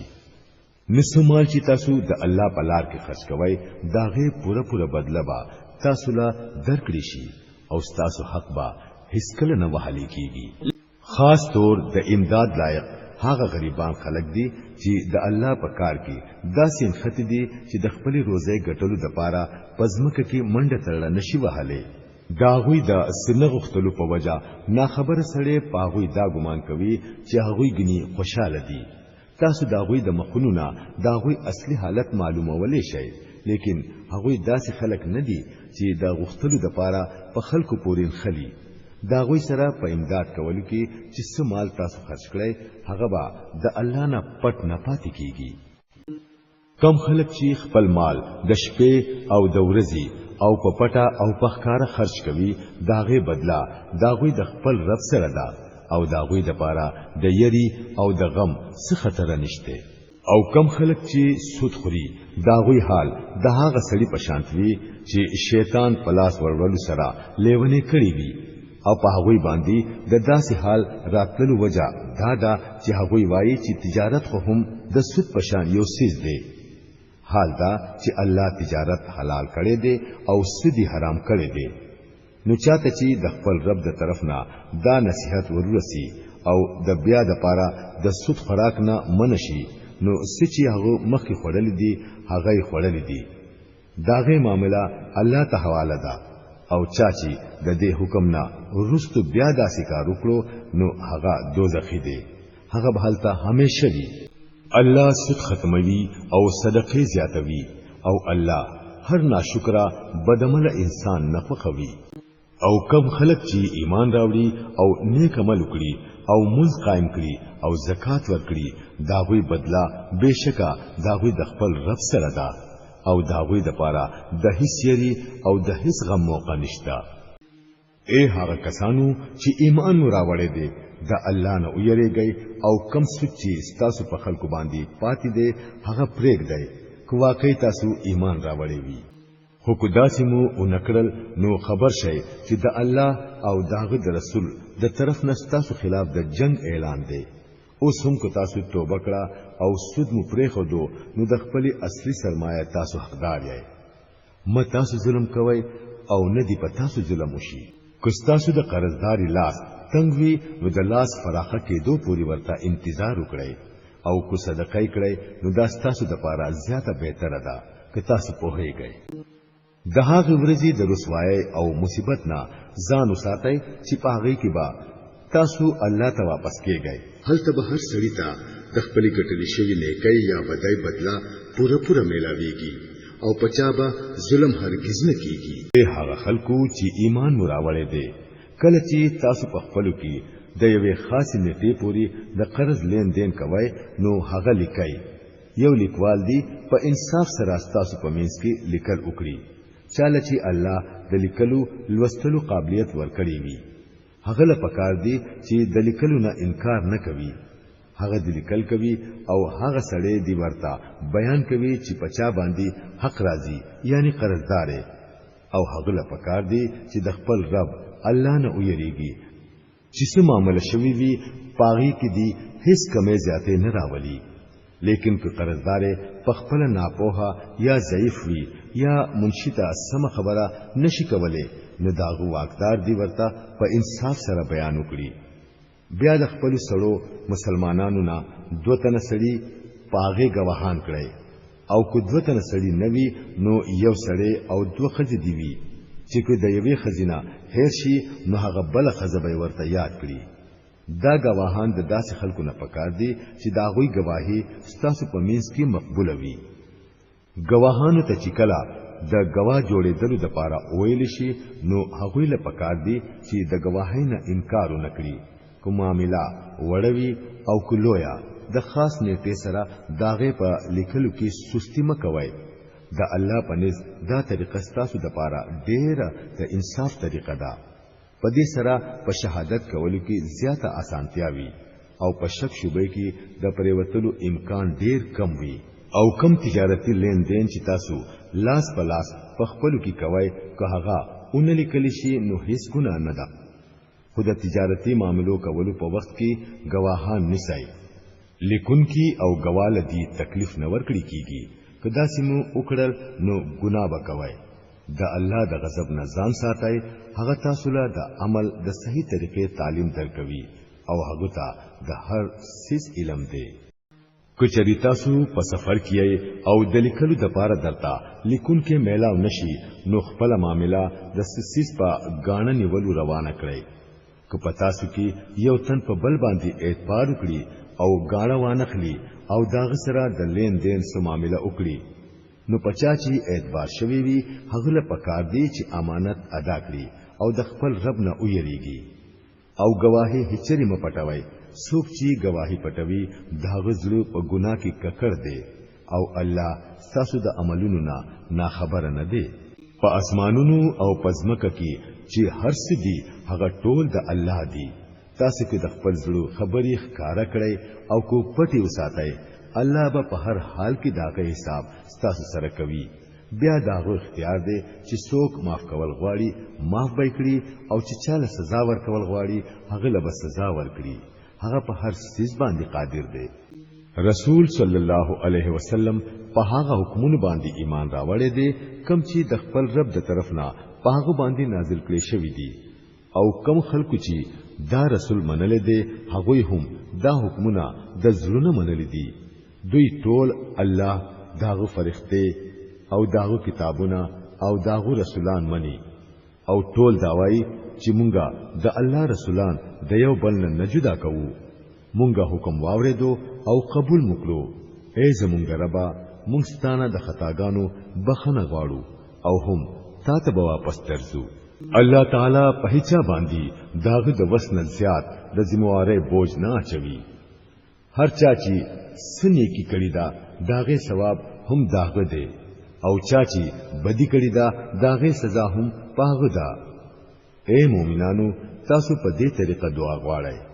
اے زمونږ ربا که زمونږ نه په هرا یا په خطا سره سو ګناه وشي نو پاغه مونږه منیسا